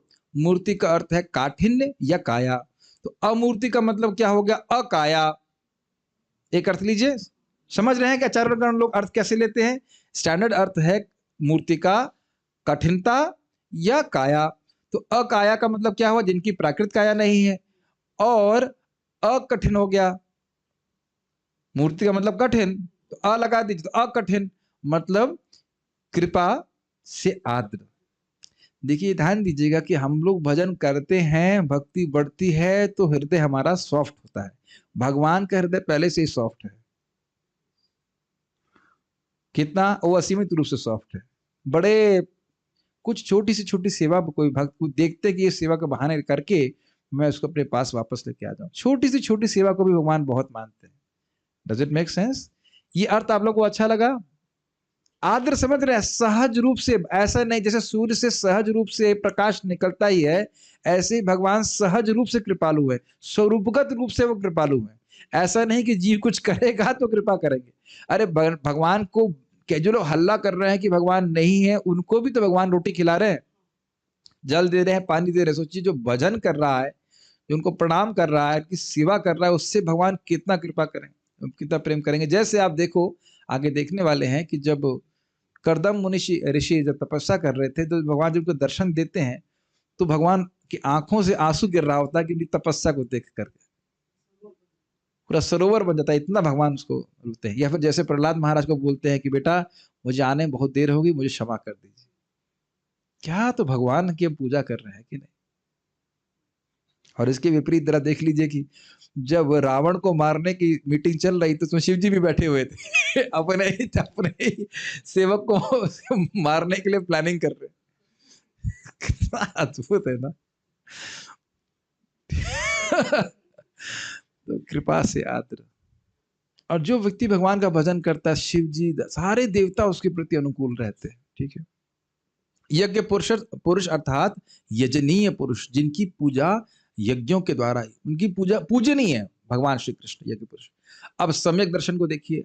सम्यक दर्शन अर्थात जो इन भगवान की मंत्र स्वरूप मूर्ति अर्थात यज्ञ पुरुष की मूर्ति की अर्चन करता है, तो उस उपासक के दर्शन के द्वारा अन्य भी कृतार्थ हो जाते हैं। गलत तो कुछ हम अपने मन से तो कुछ नहीं कह रहे थे। ये कितना सुंदर अर्थ है। पहले मुझे लगा ये क्या पहले मुझे लगा कि जो व्यक्ति भगवान का जप करता है वो कृतार्थ हो जाता है। फिर मैं संस्कृत देखा, फिर बांग्ला इसका जो अनुवाद है वह भी देखा। पहली बार तो मुझे भी थोड़ा समझ में नहीं आया था ना, डाइजेस्ट करने में कभी क्या बोल रहे हैं। वो कृतार्थ हो जाता है कि उसको देखने वाले कृतार्थ हो जाते हैं, लेकिन एग्जैक्टली ऐसा ही टीका में लिखा हुआ है। जो जाप कर रहा है, नाम उच्चारण कर रहा है, कीर्तन कर रहा है, उसको देखने वाला कृतार्थ हो जाता है। और कैसे होता जरा देखिए। परम पूज्य आयेंद्र प्रभु को मैं कीर्तन करता हुआ देखा। उसी दिन से इच्छा हुई हारमोनियम बजाना है, कीर्तन में मृदंग बजाना है। नाचते थे कीर्तन में। हम लोग अपने ही रूम में, कुछ वक्त आईटी में कोई बड़ा घर से हम साउंड सिस्टम लेके गया था ना, मैं वो लगा लिया, उसमें सीडी लगा दी और क्या कर, हरे कृष्णा और मृदंग बजा ढुंग ढुंग ढुंग करके अकेले नाच रहे थे। कृतार्थ हो गए कि नहीं? आनंद आया कि नहीं? या माधव प्रभु का कीर्तन हम सुने थे 2004 का, पहली हरे कृष्णा जो उनके सामने कर रहे हैं पंचतत्व के इंस्टॉलेशन के समय। वाह, क्या गा रहा है, कीर्तन कर रहा है। क्या आप लोगों का संभव नहीं हुआ कीर्तन सुन के आप तुरंत आकर्षित हो गए? वाह, कृतार्थ हुए ना? वहीं से भक्ति शुरू हो गई कि नहीं? मैं समझता हूँ प्राय लोग कीर्तन को पार्थरो बता रहे कीर्तन से ही बड़े आकर्षित होते थे। मैंने सुना परम पूज्य लोकनाथ महाराज जी, खबर लग गई कि चंडीगढ़ पहुंचे। मैंने चला 2 साल 3 साल पहले की घटना है, 5000 लोग इकट्ठे हो गए वहां पे। 5000 लोग। कितना लालसा है कीर्तन श्रवण करने की, है कि नहीं? प्रैक्टिकली आप यूट्यूब पे भी देखिए, हमारे जो भक्त लोग कीर्तन करते हैं उसके व्यूज कितने हैं। कृतार्थ है ना, लोग सुखी है ना। जो हम लोग कीर्तन गाते ना, हरे कृष्णा हरे कृष्णा, उसको सुन करके मैं एकदम इतने सुंदर तरीके से, क्या नाम है प्रभु जी का, नाम याद नहीं रहा, कुछ नाम का है, गौर करके कुछ है प्रभु जी का नाम। ना गौर कृष्ण नहीं, ये वो कीर्तन दूसरे वो गृहस्थ भक्त है, बहुत सुंदर, उनका पूरा परिवार ही म्यूजिशियन है। ऐसे इतना सुंदर कीर्तन गा रहे हैं तो मन एकदम प्रसन्न हो जाता है। कौन प्रसन्न नहीं होता? देख रहे हैं ना नामोच्चारण करने वाले को। कोई बात नहीं, हम कभी, पॉइंट इज दैट कि कीर्तन करने वालों को देख करके व्यक्ति कृतार्थ हो जाता है। ये हम उसके उदाहरण आपके सामने रख रहे थे। गौरमणि प्रभु, हाँ बहुत सुंदर कीर्तन किया। ये जैसे हमारे भी वैशिष्टिका प्रभु का गुरु पूजा कीर्तन, क्या सुंदर, अपने से मृदंग बजा करके, आप सबको स्मरण होगा, कीर्तन कर रहे हैं और लंबे से इतना सुंदर गाते हैं वो, जीव जागो गोरा चांद बोले हरे कृष्णा कृष्णा कृष्णा हरे हरे। मैं खाली उनको खाली एक इमिटेट कर रहा हूं, तो आप लोग स्मरण करके खुश हो रहे हैं कि नहीं? या परम पूज्य सच्चिदानंद महाराज, मैं एग्जाम्पल दे रहा हूँ। प्रभुपाद जी का तो फिर कहना है क्या। प्रभुपाद जी तो देखिए, कोई मृदंग नहीं, कोई करताल नहीं, और एक जगह बैठ के कीर्तन कर रहे हैं, वो भी विदेश में, और उससे सब कृतार्थ हुए कि नहीं, पवित्र हो गए कि नहीं? मैं प्रैक्टिकल एग्जाम्पल दे रहा हूँ ताकि आपको समझ में आए। इसलिए भक्तों को उत्साह। और आगे आप देखेंगे अध्याय 11 मध्य लीला में, जरा देखिए बीड़ा कीर्तन लीलाएं। अरे भैया अद्भुत, पूरी पार्टी। सोचिए, काश आप लोग, तो मैं तो रोमांचित हो जा रहा हूं कि उस प्रकार से कभी अनंत जीवन में आगे के शाश्वत जीवन में वो कीर्तन में संलग्न होने को मिल जाए जहां अद्वैताचार्य जी हैं, महाप्रभु हैं, नित्यानंद प्रभु। आई मीन जस्ट इमेजिन, हर व्यक्ति प्रेमी है, कृष्ण प्रेमी, उससे कम है ही नहीं। हर व्यक्ति कृष्ण प्रेम को प्राप्त है। अब जरा हजारों लाखों की संख्या में, और वो देख रहे हैं, प्रताप रुद्र कर रहे हैं। ऐसा कीर्तन तो मैंने कभी नहीं देखा। अद्वैताचार्य जी का ये तेजस्वी व्यक्ति कौन है? सूर्य के समान तेजस्वी हैं। सोचिए इस प्रकार के भक्त हो, कह रहे हैं ऐसा कीर्तन तो हमने कभी नहीं देखा। तो वहां पे सार्वभौम भट्टाचार्य कहते हैं कि ये चैतन्य महाप्रभु की सृष्टि यही प्रेम संकीर्तन। तो ये हम खाली बोल रहे थे कि उनका दर्शन करने मात्र से व्यक्ति किस प्रकार से कृतार्थ हो जाता है। तो ये बहुत सारे प्रमाण हम प्रैक्टिकल भी आपको दिखाए और नाम मतलब शास्त्र में तो है ही इस प्रकार से। अथवा दर्शन का अर्थ है ज्ञान, अर्थात ऐसा व्यक्ति ही भगवान का वास्तविक ज्ञान धारण कर सकता है। कहां तो हम सुने थे, हाँ, अतः श्री कृष्ण नामाधि न भवेद ग्राह्यम इंद्रिय सेवोन्मुख ही जीवत स्वयं एव स्फुरतः। भगवान के ज्ञान को व्यक्ति भौतिक इंद्रियों से नहीं समझ सकता, बुद्धि से भी नहीं समझ सकता, लेकिन जब कोई व्यक्ति जीव से क्या करता है, हरे कृष्णा कृष्णा कृष्णा हरे हरे, हरे राम राम राम हरे हरे बोलता है, और एक और कार्य भगवान का प्रसाद ग्रहण करता है जीव से, तब भगवान की बात उसको समझ में आती है। ये आप लोग सभी लोग अनुभव कर रहे होंगे, पहले भी हमेशा से प्रवचन हिंदी में ही होते आए, लेकिन शुरुआत में कुछ समझ में नहीं आता क्या बोल रहे हैं, लेकिन जाप करते रहते हैं, हाँ अब तो समझ में आ रहा है कैसे हुआ। प्रैक्टिकल देख रहे हैं कि शास्त्र एक एक बात सत्य है। ये कृष्ण भावना में बहुत सुंदर बात है, जो थ्योरी है वो वास्तविक केवल थ्योरी नहीं है, वो अनुभूत विज्ञान है। उसको जो कोई करेगा वो वैसे ही ठीक से अनुभव प्राप्त कर पाएगा। ठीक है, ये समझ में आ गया दर्शन का अर्थ, वो समझ में भगवान को समझ पाएगा। जानी बे सकल, हाँ आज ही तो अभी तो हम बोल रहे थे ना, सुन रहे थे कि जब संकीर्तन करता है महाप्रभु कह रहे हैं कि तुम साध्य साधन तत्व को ठीक से समझ पाओगे यदि तुम इस हरे कृष्ण मंत्र का बार बार उच्चारण करते हो। ठीक है, अब तो स्पष्ट है, भगवान का ज्ञान हो जाता है।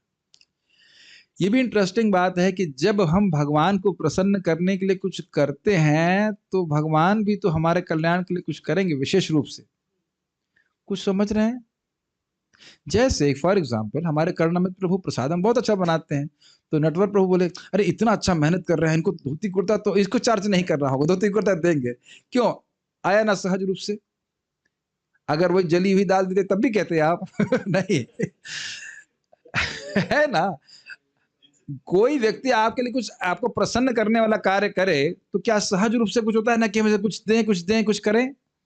कभी दिमाग लगाएं इस बात के ऊपर? जब दिमाग लगाएंगे तो जब करने का उत्साह 100 गुना बढ़ जाएगा कि हम वो कार्य कर रहे हैं जो भगवान को सबसे अधिक प्रिय है। ये भी महाप्रभु बोल रहे हैं कि नहीं तपन मिश्र को, सुना था ना आपने? इसे खुशी नहीं होती आपको? आपको अच्छा लगे उसे मतलब नहीं, भगवान को बहुत अच्छा लग रहा है कि आप हरे कृष्णा कृष्णा कृष्णा हरे हरे, हरे राम राम राम हरे हरे उच्चारण करें। बड़े उत्साह से करना चाहिए। कुछ लोग ऐसे लगता है कि पिटाई हो रही है उनकी, हरे कृष्णा कृष्ण हरे राम कृष्ण के लिए तो नहीं रो रहे, उच्चारण करने में रो रहे होते हैं। अरे भाई ऐसा नहीं होना चाहिए, उत्साह होना चाहिए। ठीक है ना, जीव से भी उच्चारण हो रहा है, स्पर्श हो रहा है, बहुत बड़ा कल्याण हमारा हो रहा है। मन लगे न लगे आगे की बात। अथवा दर्शन का अर्थ है जिसके द्वारा देखा जाए, चश्मे के द्वारा देखते हैं तो दर्शन है, अर्थात भक्ति प्रतिपादक शास्त्र जैसे पंचरात्र आदि जो सम्यक है, क्योंकि पूर्ण रूप से आत्मा को प्रसन्नता प्रदान करने वाले। पूरा पढ़ूंगा फिर समझाऊंगा। जो भगवान की उपासना करता है वह शास्त्र के पूर्ण निष्कर्ष को जानने वाला होता है। यह उन शास्त्रों को इंगित नहीं करता जो भगवत भक्ति शून्य है। भवतानुदित प्रायम यशो भगवतो मलम ये नैवासो न तुष्येता मन्ने तद्दर्शनम खिलम।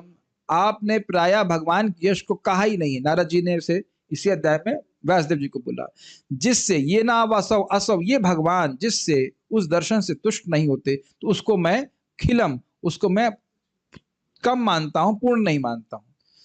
श्री नारद ने कहा, वास्तव में तुमने भगवान की अलौकिक तथा निर्मल महिमा का प्रसार नहीं किया है। जो दर्शन या शास्त्र परमेश्वर की दिव्य इंद्रियों को तुष्ट नहीं कर पाता वह व्यर्थ समझा जाता है।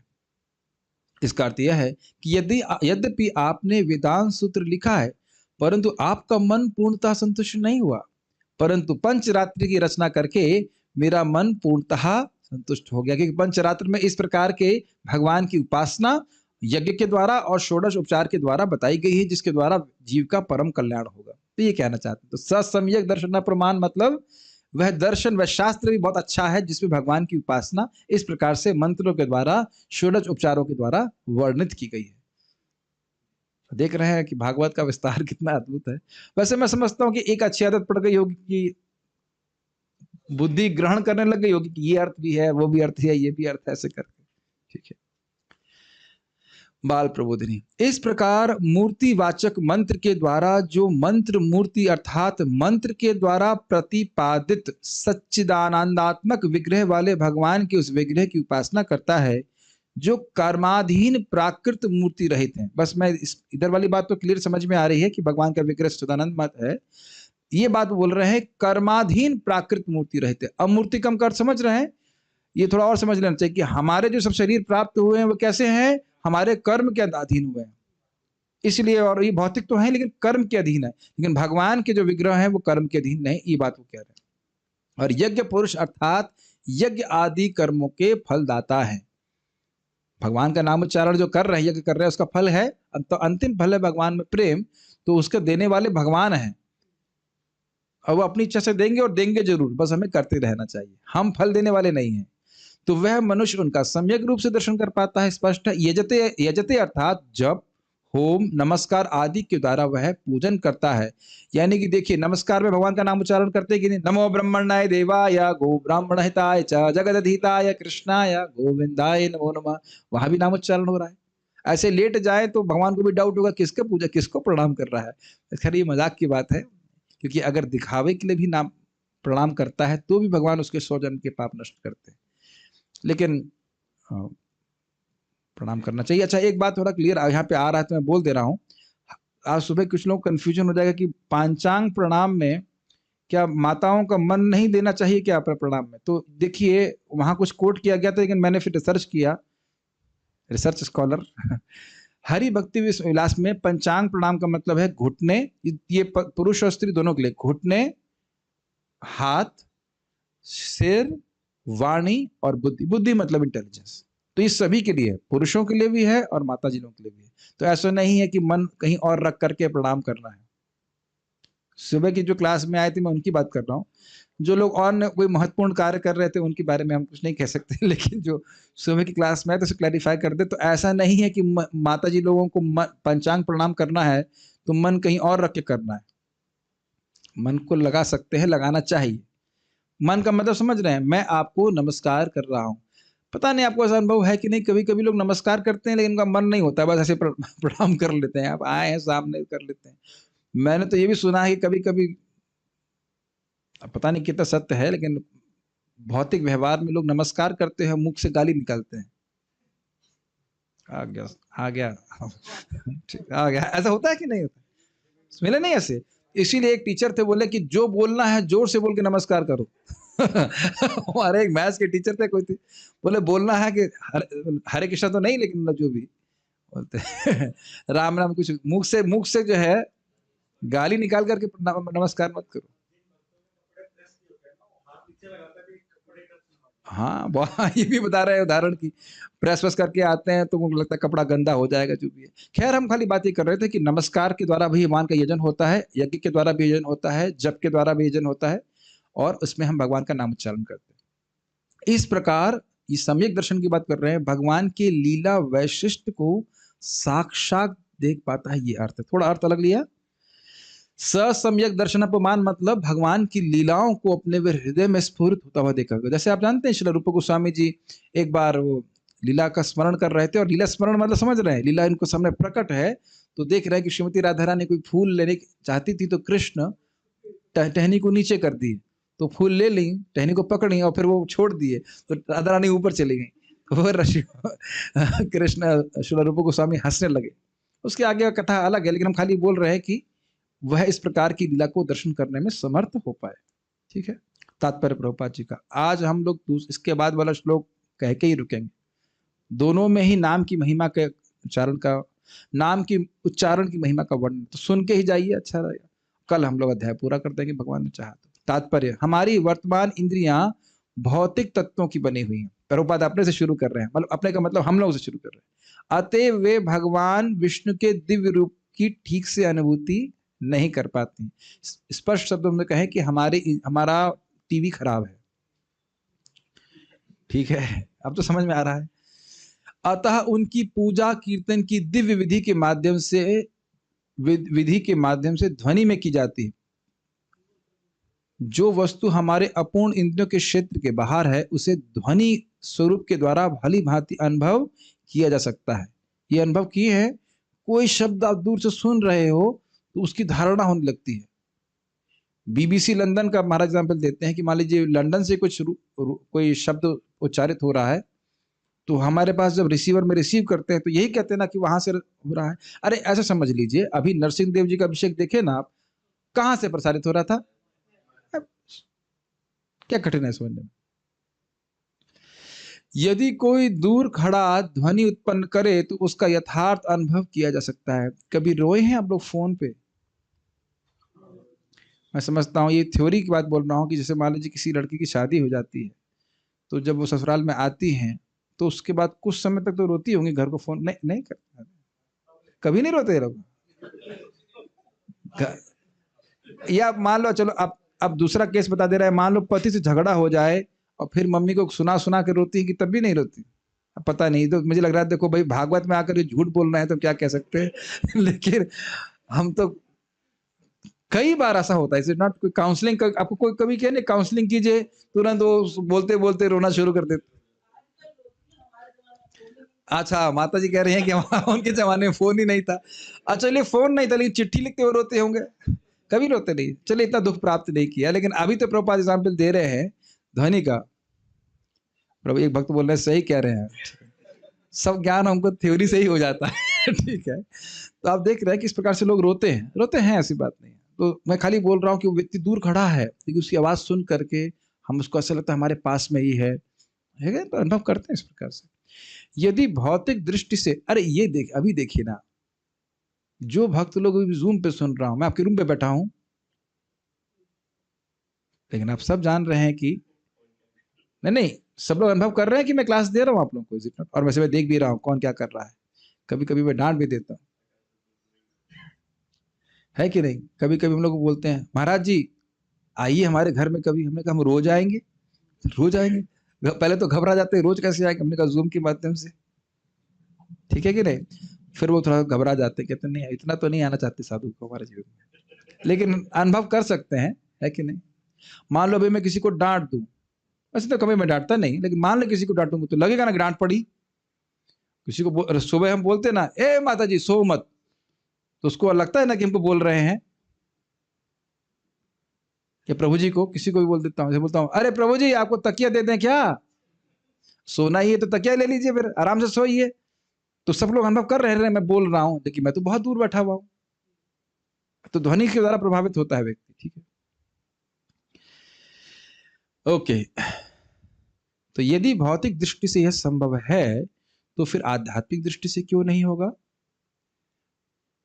और एक बड़ा सुंदर उदाहरण महाराज जी देते हैं कि देखिए, प्राइम मिनिस्टर एक जगह बैठे हैं लेकिन हर टीवी में दृश्य उनका प्रस्तुत था। कभी आप देखिए टीवी की दुकान से बाहर जाएंगे, मतलब साइड से निकले तो बहुत सारे टीवी लगाए रहते हैं, देखें आप उसको, और उसमें एक ही समय में प्राइम मिनिस्टर या कोई और रूप प्रस्तुत एक ही साथ होता है। तो ऐसा नहीं कि मेरे रूप हृदय में अगर मान लो भगवान दिखे तो आपके हृदय से गायब हो जाएंगे, वो एक ही समय में एक सब जगह विद्यमान रह सकते हैं। यह अनुभव कोई निराकार, कोई कोरा निराकार अनुभव नहीं है भगवान का अनुभव। यह उन दिव्य ईश्वर का वास्तविक अनुभव है जो सच्चिदानंद स्वरूप है। अनुभव मतलब समझ रहे हैं, कैन एक्चुअली सी, आप अनुभव कर पाएंगे कैसे भगवान आनंद स्वरूप है। प्रहलाद आह्लाद दाई ने, प्रहलाद को आह्लाद देने वाले नरसिंह देव। अमर कोश नामक संस्कृत कोश में मूर्ति शब्द के दो आशय प्रमुख है, स्वरूप तथा कठिनाई। ठीक है, अब तो कुछ समझने में कठिनाई नहीं होगी। अतएव आचार्य श्री विश्वनाथ चक्रवर्ती ठाकुर ने अमूर्तिकम का अर्थ किसी कठिनाई के बिना लगाया है। अब समझ में आ रहा है बिना कठिनाई का मतलब क्या हुआ? आद्र से, कृपा से आद्र। कठिन मतलब कठोर नहीं है, बहुत सुंदर स्वरूप है, बहुत सॉफ्ट स्वरूप है। क्या आप किसी व्यक्ति से मिले हैं जो खूंखार लगता हो? कभी होते हैं ऐसे जो लोग मतलब मर्डर वर्डर वगैरह करते हैं, गुंडे होते हैं, उनका स्वरूप ही बड़ा कठिन होता है। आप देखेंगे बड़ा आंखें लाल, शराब पी के एकदम। आप देखिए संत पुरुषों को, भक्तों को देखने से मन प्रसन्न हो जाता है। आज मैं किसको देखा, पुंडरीक को देखा था, प्रभु जी के लड़के को। कितना प्यारा लगता है ना भगवान, एकदम छोटा सा बच्चा, और बच्चा तो नहीं, थोड़ा बड़ा ही है, लेकिन क्योंकि ऐसे भक्ति के वातावरण में पोषित है, देख के बड़ा अच्छा लगता है, ठीक है ना। कई बार हम लोग खाली स्वरूप को देख के बोलते ना ओ सो क्यूट ऐसे करके। मुझे तो हंसी आ रही थी कि लोग नरसिंह देव की को भी कह रहे थे कितने क्यूट लग रहे हैं। उन्होंने कहा भाई नरसिंह देव क्यूट लग रहे हैं, नरसिंह कुछ ज्यादा अतिशयोक्ति हो गई लगता है। नरसिंह देव और क्यूट तो समझ में नहीं आ रहा, लेकिन आप देखेंगे और ये अपने जीवन में देखेगा। आप बिफोर आफ्टर कर लेना, नाम जप करिए, भक्ति करिए, देखिए आपकी शक्ल चेंज हो जाएगी, शक्ल में एक सौम्यता आ जाती, प्रसन्नता आ जाती, बहुत आप देखेंगे इस प्रकार से होता है। खैर ये कठिन वाली बात समझ में आ रही होगी। शाश्वत आनंद तथा ज्ञान के दिव्य स्वरूप का अनुभव हमारी मूल आध्यात्मिक इंद्रियों द्वारा ही हो सकता है। मतलब आत्मा के पास इंद्रियां हैं लेकिन वो सब ढकी हुई हैं स्थूल और सूक्ष्म शरीर से, तो ये सब हट जाएगी और हम फिर भगवान का अनुभव कर पाएंगे, जिसे पवित्र मंत्रों के उच्चारण या दिव्य उच्चारण ध्वनि द्वारा पुनर्जीवित किया जा सकता है। कहने का अर्थ ये नहीं कि आपको इंद्रियां दी जाएंगी, इंद्रियां हैं, केवल वो जागृत करनी है। कई बार उदाहरण दिया गया है कि व्यक्ति जब जाग जाता है तो समझ जाता है कि मेरा ये परिवार है, ये मेरा कर्तव्य इत्यादि इत्यादि, और सोता रहता, तो सोता रहता, कुछ पता ही नहीं है। मान लो कभी ऐसा हुआ है कि आप बहुत थक गए हों और दोपहर का फीस्ट चल रहा है और यहाँ सो रहे हैं आप, ऐसा हुआ है? हाँ, तो आप नहीं है वहां मौजूद, तो उसका मतलब ये बाकी सब लोग आनंद नहीं ले रहे हैं, समझ रहे हैं? तो उसी प्रकार से हम लोग सो रहे हैं इस समय, तो इसका मतलब ये नहीं कि जो नित्य सिद्ध जो पार्षद हैं भगवान की वो आनंद नहीं ले रहे, वो तो अनादिकाल से आनंद ले रहे हैं। हम लोग यहाँ पड़े हुए हैं, इस स्वप्न को भोगने में लगे हुए हैं। ऐसी ध्वनि क्यों? इस समय कृष्ण वापस आके डिनर नहीं कर रहे होंगे बलराम जी के साथ में? अगर यही मान लीजिए कि यही टाइम चल रहा है, तो हम तो उसी स्थान में बैठे हुए हैं। ऐसी कभी सोचते नहीं इधर हम लोग कभी। ऐसी ध्वनि प्रामाणिक गुरु के पारदर्शी माध्यम द्वारा प्राप्त की जानी चाहिए और गुरु के निर्देशन में ही इसके उच्चारण यानी कीर्तन का अभ्यास करना चाहिए। बहुत महत्वपूर्ण बात है, इसीलिए क्योंकि नारद जी उस मंत्र को व्यासदेव जी को दे रहे हैं। गुरु के माध्यम से प्राप्त होता है तब वो मंत्र फलीभूत होता है। तो कहेंगे प्रभु जी हमारी दीक्षा नहीं हो चुकी है, इस्कॉन डिवोटीज के संपर्क में आ रहे हैं तो आपको हरे कृष्ण मंत्र मिल चुका है, उसका सामाजिकरण दीक्षा के समय होता है। नहीं तो अपने जीवन में प्रभाव कैसे देख रहे हैं बताइए? अगर फल नहीं होता तो प्रभाव कैसे देख रहे हैं आप? ठीक है, यह हमें धीरे धीरे ईश्वर के अधिक निकट ले जाएगा। जैसे जैसे निकट जाएंगे दृष्टि और क्लियर होगी। हिमालय दूर से कैसे दिखाई पड़ता है? बादल जैसा, एकदम कुछ क्लियर नहीं दिखता। और पास जाएंगे तो बहुत बड़ा दिखाई पड़ेगा, और पास जाएंगे तो पेड़ भी दिखाई पड़ेगा। ये अर्थ है। पूजा की यह विधि पांचरात्रि की विधि में संस्तुत है, जो मान्य एवं प्रमाणिक विधि है। इसकी व्याख्या हमने कर चुके हैं। पांचरात्रि की विधि में दिव्य भक्तिमय सेवा के लिए सर्वाधिक प्रामाणिक संकेत प्राप्त हैं। ऐसे संकेतों के बिना शुष्क दार्शनिक चिंतन द्वारा निश्चित ही भगवान के पास नहीं पहुंचा जा सकता। पंचरात्रि की विधि इस कलह प्रदान युग के लिए व्यवहारिक एवं उपयुक्त है। इस आधुनिक युग के लिए पंचरात्र वेदांत की अपेक्षा अधिक महत्वपूर्ण है। ये भी टीका में देखा था। वेदांत में चिंतन होता है ये ब्रह्म है, ये नहीं है, इत्यादि इत्यादि। लेकिन उससे अच्छा सीधे भगवान की पूजा करो, उनके मंत्र उच्चारण, उनकी सेवा के द्वारा। अगर आप लोगों के पास समय हो, मुझे लग रहा है सब लोग हाँ बोल रहे हैं, तो हाँ बोल रहे हैं, तो हम लोग एक श्लोक और ले लेते हैं। अरे ये तो बड़ा साधु बड़ा टॉर्चर करता है। हाँ मुझे पता है, प्योर डिवोशनल टॉर्चर। लेकिन अब आप ये श्लोक देख रहे हैं जो आपके सामने है, वो दिखाता है कि जब उनने भगवान की उपासना इस प्रकार से करी तो किस क्रम में उनको भक्ति प्राप्त हुई। तुरंत भक्ति प्राप्त नहीं होती है, 3 स्टेजेस हैं, उसको जरा देख लीजिए, फटाक से समझ लेते हैं इसको। इमं स्वनिगमं ब्रह्मन् अवेत्य मदनुष्ठितम् अदान में ज्ञानमैश्वर्यम् स्वस्मिन् भावं च केशवः। इमं मतलब इस प्रकार स्वनिगमम, जो उनका गुह्य ज्ञान है, स्व मतलब अपना गुह्य ज्ञानी जो मंत्र है, ब्रह्मन मतलब हे ब्राह्मण व्यासदेव, अवेत्य, जब भगवान ने देखा कि ये जो गुह्य ज्ञान भक्ति का ज्ञान उनके नामात्मक मंत्रों का उच्चारण नारद जी कर रहे दासीपुत्र के रूप में, मद अनुष्ठितम, जो उनका ज्ञान है, जब भगवान ने जाना, कौन बताया भगवान को? अपने आप हृदय में रहते। जब उन्होंने देखा, अवेत्य, जब देखा जाना कि यह नारद के द्वारा अनुष्ठित है, ये कर रहा है, अरे जैसे बॉस देखता है ना कि व्यक्ति सेवा कर रहा है कि नहीं कर रहा है, करना मत प्रभु, आप जान रहे हैं कि शिवम प्रभु सेवा कर रहे हैं कि नहीं कर रहे हैं। अवेति, मैंने शिवम प्रभु को बोला कि आप डिवोटी किचन में सेवा करो, ये मेरा स्वनिगम हो गया, गुह्य ज्ञान, ठीक, उदाहरण के बोल रहा हूं। फिर मैं तो नहीं देख रहा हूं, स्व निगम हो गया ना, मैं तो नहीं देख पा रहा हूं, मैंने तो कैमरा नहीं लगा रखा है, लेकिन फॉर एग्जाम्पल कर्णामत प्रभु देख रहे हैं कि हाँ ये अनुष्ठित कर रहे हैं। कुछ समझ में आ रहा है कि नहीं आ रहा है? उसी प्रकार से कह रहे हैं कि जब भगवान ने देखा कि ये नारद मेरे द्वारा जो मेरा गुह्य ज्ञान है, जो किसके द्वारा प्राप्त हुआ, गुरु परंपरा के द्वारा प्राप्त हुआ, बहुत गुह्य बात है, जो गुरुओं के द्वारा प्राप्त हुआ उसका अनुष्ठान कर रहा है। अनुष्ठान मतलब जैसे हरे कृष्ण मंत्र हमको मिला है, तो हरे कृष्ण मंत्र जप करते से कहते अनुष्ठान करना। बोला गया प्रसाद खाओ, तो प्रसाद ग्रहण कर रहे हैं, तो इसको अनुष्ठान कहते करना। तब तो प्रसन्न हुए भगवान, उन्होंने कहा आदान में उन्होंने मुझे प्रदान किया, क्या किया, ज्ञानम, आध्यात्मिक ज्ञान प्रदान किया। पहली चीज जो प्राप्त होती है वो क्या है, आध्यात्मिक ज्ञान। फिर ऐश्वर्यम मतलब विभिन्न प्रकार की सिद्धियां प्राप्त हुई। और जब देखा कि इसके प्रति वो अनमनस्क है, वो नहीं चाहिए, ध्यान दीजिएगा, जब सिद्धियां प्राप्त हुई और जब देखा कि नारद जी उसके प्रति इंडिफरेंट, क्या करना चाहिए नहीं, स्वस्मिन भावम च केशव, फिर अपनी भक्ति प्रदान करी। तो ये जब नारद जी के संग हुआ तो भाइयों आपके संग भी वही होगा। पहले दिव्य ज्ञान प्रकाशित होता है कि वैसे हम शरीर नहीं है, हम आत्मा है, बुद्धि प्रखर होती है, आध्यात्मिक विषयों का चिंतन कर पाते हैं। ये सब लोग कुछ कुछ तो होते हुए देख रहे होंगे अपने जीवन में, और आगे भी और बढ़ेगा। और साथ साथ फिर आपको सिद्धि भी प्राप्त होने लगेगी। कौन सी सिद्धि प्रभु जी, कुछ भी हो उधर ध्यान नहीं देना, अणिमा लगिमा कुछ भी अगर हो भी जाए तो ध्यान नहीं देना। ध्यान नहीं लग गए तो फिर स्वस्मिन भाव में नहीं पहुंच पाएंगे, तो उधर ध्यान नहीं देना है, अगर मिले भी तो भी। और स्वस्मिन भावम, फिर भगवान के प्रति भाव या भक्ति प्राप्त होती है। ठीक है, वो केशव जो ईश्वर वो है, जो ब्रह्मा और शिव के भी नियामक है। इसीलिए कोई प्रश्न कर सकता है वो कैसे जान गए केशव। अरे जो ब्रह्मा जी और शिव जी को भी जानते हैं, नियमित करने वाले हैं, उनके लिए क्या मुश्किल है कि कोई बच्चा उनका भजन कर रहा है, कोई बच्चा भजन कर रहा है तब भी भगवान जान जाते हैं। सुभद्रा समझ में आ रहा है आपको? अगर आप जब करती हो तो भगवान जानते हैं, यस। और क्या वो प्रसन्न होते हैं, यस। अनुवाद देख लेते हैं एक बार। ये सब भगवान के नाम उच्चारण का लाभ बता रहा है।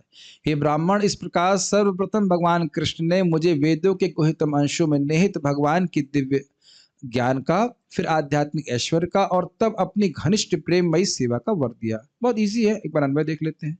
हे ब्राह्मण मतलब हे ब्राह्मण व्यासदेव, इमम इस प्रकार, मद अनुष्ठितम मेरे द्वारा, स्वनिगमम अपने उपदेश का पालन किया गया, अवेत्य जानकर प्रसन्न हुए केशव अर्थात भगवान केशव ने मुझको दिव्य ज्ञान, आध्यात्मिक ऐश्वर्य का और अपनी घनिष्ठ प्रेममयी सेवा का वर दिया। समझ रहे हैं इसको?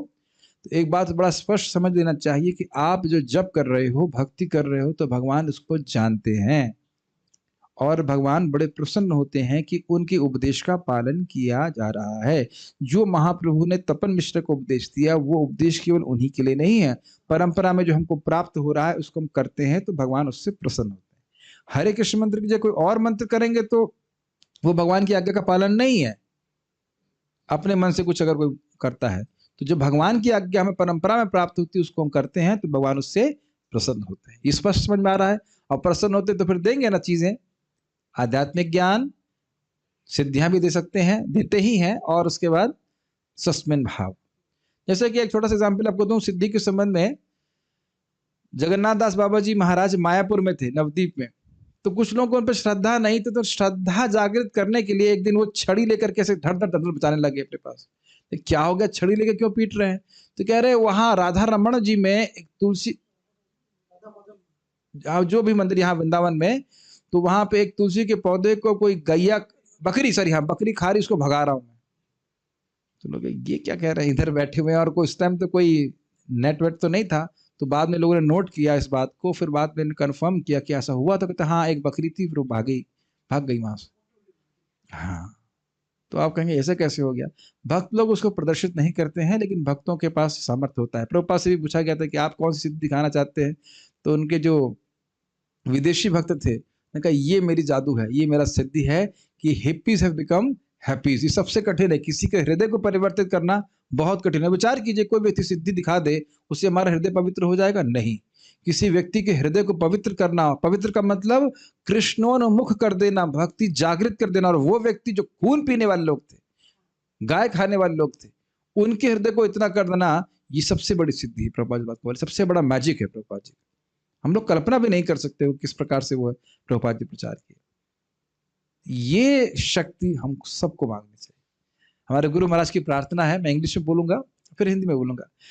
एक प्रार्थना राधे रानी से कि please bless me so that I can chant Hare Krishna very attentively, very faithfully and very humbly, and inspire whomsoever I meet to attain your supreme mercy by chanting हरे कृष्णा। ये सिद्धि हमें चाहिए, ये ऐश्वर्य हमको चाहिए। समझ रहे कि मैं बड़ी नम्रता से, बड़ी श्रद्धा पूर्वक और बड़े ध्यान पूर्वक नाम उच्चारण कर सकूं, और जिनसे भी मिलूं उनको आपकी सर्वोत्कृष्ट कृपा प्राप्त करने के लिए प्रेरित करूं। क्या करके? हरे कृष्णा कृष्णा कृष्णा हरे हरे, हरे राम राम राम हरे हरे। और सब भक्तों को राधा रानी से ये प्रार्थना करनी चाहिए। ऐसे दे देंगी वो, अगर वो चाहती भी यही है वो चाहती भी यही है, कृष्ण का नाम प्रचार हो। सारार्थ दर्शनी, इसमें संदेह नहीं करना चाहिए। मैं इसीलिए श्लोक को रखा था कि लिंक समझ में आ जाए। कोई कहे आप कह रहे हो सम्यक दर्शनापमान, ऐसा कुछ होता है क्या? तो इसलिए नारद जी कह रहे हैं इसमें संदेह नहीं करना चाहिए, क्योंकि ये मेरी अनुभूति है, इस आशय से ये श्लोक कह रहे हैं। इसलिए थोड़ा संगत बनता है कि श्लोक को आज कर लिया जाए। स्वनिगमम अर्थात अपना अंतरंगो वेदों में कहा गया ज्ञान, जो भगवान के संबंध में ज्ञान है, भगवान की बात समझ में, भगवान का स्वरूप कैसा है इत्यादि इत्यादि। ज्ञानम अर्थात प्रमतः भगवान ने अपना अनुभव प्रदान किया। समझ में आया? भगवान कितने मधुर है इत्यादि। उसके उपरांत उन्होंने मुझे अणिमा आदि सिद्धियां प्रदान करी, और यह देखते हुए कि मैं इन सिद्धियों के प्रति अनासक्त था, उन्होंने अपना प्रेम मुझे प्रदान किया। क्रम समझ में आ गया? अणिमा मतलब बहुत छोटा हो जाना, लघिमा बड़ा हो जाना, ऐसे करके है। उसे क्या होने वाला है? मान लो इस आप दरवाजे में चाबी के होल के थ्रू आ जाते तो क्या हो जाता? अरे दरवाजा खोल के आ जाओ। ये छोटा सा मजाक की बात है। एक योगी था, उसने 10 साल, अरे यार बोलने तो दो, आप ही बैठ बोलने की माइक दे देते, सारी कथा सुना दीजिए। तो भाई सबने तो ना सुन रखी है। तो एक व्यक्ति था योगी, तो 10 साल उसने अभ्यास किया और पानी में चलने की क्षमता प्राप्त कर ली। तो जब लौट के आया, बड़ा वो कर्तव्य दिखा रहा था। तो एक भक्त आया, बोला आपकी सिद्धि का मूल्य मात्र 50 पैसे है। बड़ा गुस्सा हुआ, क्या बात करते हो, 10 साल मैंने भजन किया और सिद्धि प्राप्त करी, क्या बोलते हो? कहते हाँ, आप पानी में चल रहे हो, गंगा जी में चल रहे हैं, और मैं 50 पैसे देता हूँ, उस जमाने में 50 पैसे रहा होगा, 50 पैसे देता हूँ, नाव पे बैठ के पार कर लेता हूँ, तो आपकी सिद्धि की वैल्यू क्या हुई? 50 पैसे। और योगी तो सुन करके एकदम आश्चर्यचकित हो गया हुआ है कि नहीं? तो इस प्रकार की सिद्धियों से क्या होता है बताओ? क्या इस प्रकार की सिद्धि वाले व्यक्ति को भगवान के नाम में कोई रुचि होगी? कुछ नहीं होगी। अभी तो उसका अहंकार बढ़ा रहता है कि मैं ईश्वर हूं, समर्थ व्यक्ति हूं। समझ रहे हैं? तो इसलिए उसमें कोई इसमें रुचि भक्तों को नहीं। लेकिन फिर भी आप जान रहे हैं, एक सिद्धि आपको याद आ रही है, जब मृगारी वाली लीला पता है, नारद जी मृगारी के सामने आते हैं और कहते हैं कि तुम क्यों उनको आधा मार के छोड़ दे रहे हो?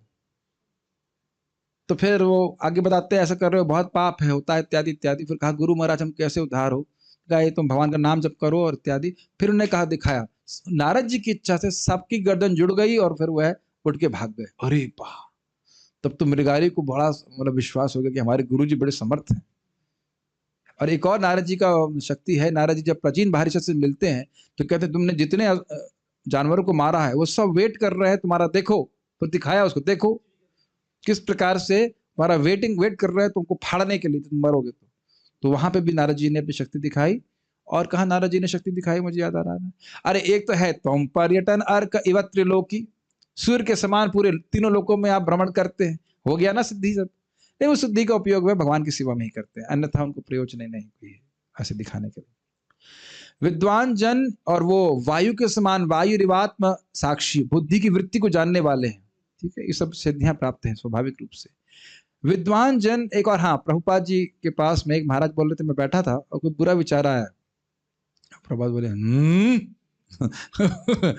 तुम घबरा गए हो कि प्रभुपाद जी मन की बात भी जान लेते हैं। तो इस प्रकार से है।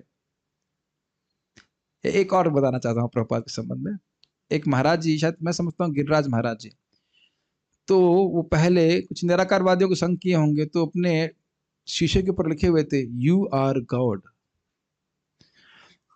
मतलब तुम भगवान हो। तो पूछे प्रभुपाद से, ये स्वामी जी है जो भी बोले होंगे कि क्या भगवान मेरी मदद करेंगे, मैं आत्म साक्षात्कार में बढ़ना चाहता हूँ, क्या भगवान मेरी मदद करेंगे? तो प्रभुपाद ने कहा, if you want to become a servant of God, then God will help you, but if you want to become God, why should God encourage competition? यदि आप भगवान बनना चाहते हैं तो भगवान के सेवक बनना चाहते हैं तो भगवान आपकी मदद करेंगे, लेकिन अगर आप भगवान बनना चाहते हैं तो भगवान प्रतिस्पर्धा को क्यों प्रोत्साहन देंगे, दूसरा भगवान क्यों बनने देंगे? तो वो समझ गए कि प्रभुपाद जी सब जानते हैं कि मैं क्या बनना चाहता हूँ। तो छोड़ दे इस बात को। मैं जहां तक समझ रहा हूँ गिरिराज महाराज जी बोल रहे थे, विद्वान जन यह ग्रहण कर सकते हैं कि इसके उपरांत श्रील व्यासदेव ने नारद जी से प्रार्थना करी, कृपया मुझे भी इस मंत्र की शिक्षा दीजिए, और यही मंत्र श्रील नारद जी से सीखा। समझ रहे हैं? तो आप देख सकते हैं, कोई कहे कि हमको तो दीक्षा की जरूरत नहीं है, व्यासदेव से बड़े हैं आप, भगवान के आप वांगमय अवतार हैं, जो जीवों के कल्याण के लिए शिवाय उसके लिए प्रकट हुए हैं,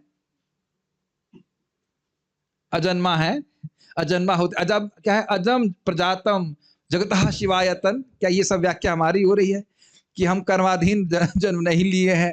तो जब वह गुरु से महामंत्र ले रहे हैं या मंत्र ले रहे हैं, तो हम किस खेत की मूली हैं, कौन से खेत की मूली हैं? समझ रहे हैं? तो सभी को इच्छा होनी चाहिए कि हम लोग नियमों का पालन करें, एक वैष्णव का आश्रय भी प्राप्त करें। हरे कृष्ण मंत्र तो है ही, लेकिन जब हम किसी वैष्णव का आश्रय लेते हैं तो हमको अपना मानते हैं, उनकी और स्पेशल कृपा होती है कि हाँ इसको भगवान की प्राप्ति हो, ये भजन में आगे बढ़े, ये विशेष कृपा भी होती है। दीक्षा लेना भी बहुत जरूरी होता है। अब ये मत कहना प्रभु जी मैं आज लेना चाहता हूँ, इतनी जल्दी नहीं प्राप्त होती है।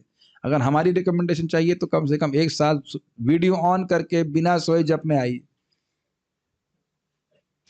ये तो टू मच हो गया। हाँ टू मच तो है। नोट, केशव को व्याख्या हो रही है, केशव अर्थात ब्रह्मा जी और शिव जी को सुख प्रदान करने वाले भगवान, को नियमित करने वाले भगवान। तो स्पष्ट समझने को इसमें संदेह नहीं करना चाहिए कि भगवान को कैसे समझ में आ गया नारद जी क्या कर रहे हैं, वो तो सब नियामक है भगवान। तात्पर्य, दिव्य शब्द द्वारा भगवान के साथ संसर्ग, सर्वात्मा भगवान श्री कृष्ण से अभिन्न है, इसको आप समझते ही हो। नामोच्चारण कर रहे हो ना, भगवान का संग प्राप्त हो रहा है। भगवान तक पहुंचने की सबसे पूर्ण विधि है डायरेक्ट भगवान से कनेक्ट होते हैं आप।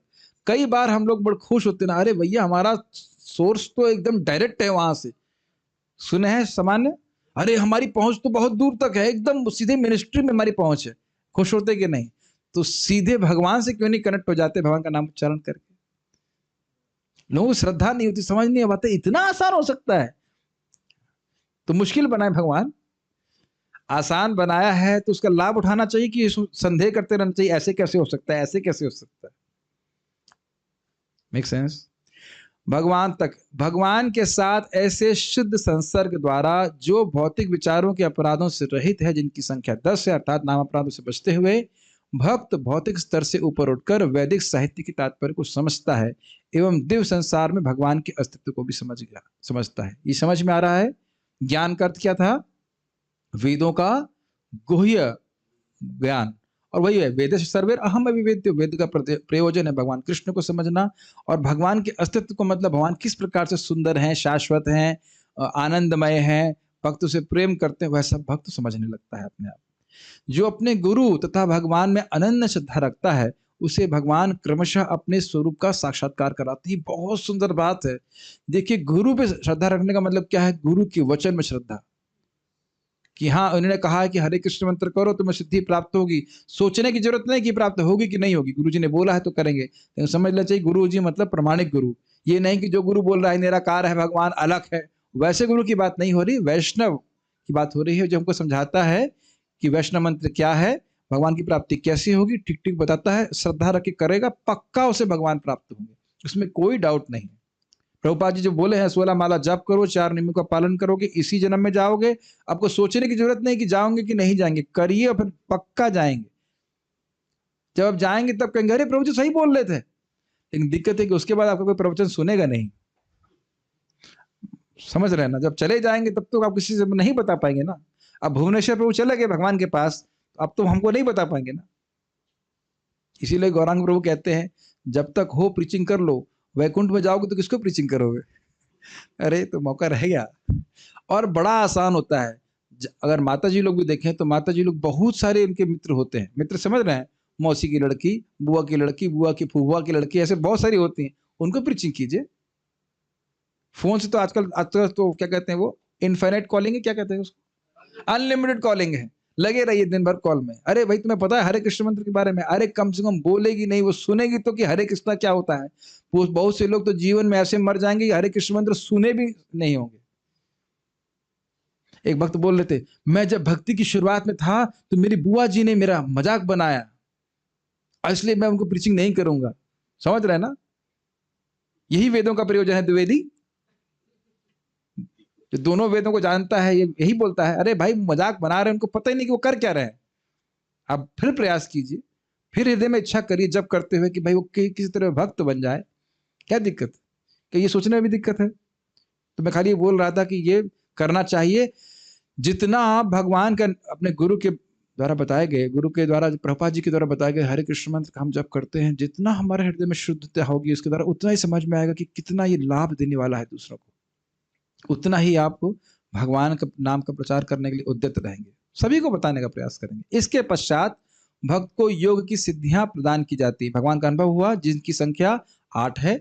इनसे भी बढ़कर, मतलब जब इसकी वो चाह नहीं करता है, ये नहीं चाहिए, इनसे भी बढ़कर भक्त को भगवान का पार्षद स्वीकार कर लिया जाता है। सस्मिन भाव समझ में आ गया? और उसे गुरु के माध्यम से भगवान की विशिष्ट सेवा का कार्यभार सौंपा जाता है। दासानुदास के भाव में शुद्ध भक्त अपनी सुप्त योग सिद्धियों के प्रदर्शन की अपेक्षा भगवान की सेवा करने में अधिक रुचि रखता है। स्पष्ट है, इसकी व्याख्या भी मैंने कर दी। उसे जगत में महान व्यक्ति के रूप में प्रस्तुत होने की कोई आवश्यकता नहीं है। श्री नारद ने इन सब का वर्णन अपने निजी अनुभव से किया है, और मनुष्य को वे सारी सुविधाएं प्राप्त हो सकती हैं जो श्री नारद को भगवान के शब्द प्रतिरूप के उच्चारण से प्राप्त हुई थी। इसको समझाना नहीं, एकदम स्पष्ट है। इस द्विध्वनि के उच्चारण पर कोई प्रतिबंध नहीं है, बशर्ते कि इसे नारद के प्रतिनिधि से प्राप्त किया जाए जो गुरु शिष्य परंपरा पद्धति से चला आ रहा है। इसको थोड़ा समझ लीजिए, इस बात को क्या मतलब क्या है। देखिए, अगर आप किसी और व्यक्ति से हरे कृष्ण मंत्र ग्रहण करते हैं तो प्राय ये शायद बोल सकता है कि उस हरि नाम के द्वारा व्यक्ति को मुक्ति प्राप्त हो जाएगा, वो निर्विशेष ब्रह्म में मिल जाएगा। और ऐसे लोग हुए हैं, व्याख्या हम कर चुके हैं। रामदास की जो बार बार 24 घंटे राम राम बोलता था, लेकिन वो सोचता था कि मैं राम बन जाऊंगा। तो गुरु परंपरा में स्वीकार करने का अर्थ है कि हम इस हरे कृष्ण मंत्र को कर रहे हैं ताकि हमें राधा कृष्ण की नित्य सेवा प्राप्त हो। इस संबंध ज्ञान से युक्त होकर के नाम उच्चारण करना। Does it make sense? और पैसे के लिए नाम उच्चारण नहीं करना। समझ रहे हैं इस बात को? तो ये मुख्य बात है गुरु परंपरा में हरे कृष्ण मंत्र श्रवण करने का, स्वीकार करने का। मैं कुछ प्रश्न ले लेता हूं, उसके बाद फिर हम लोग रुक जाएंगे। उम्मीद है कि आप लोग को ये श्लोक ठीक लगे होंगे, अच्छे लगे होंगे।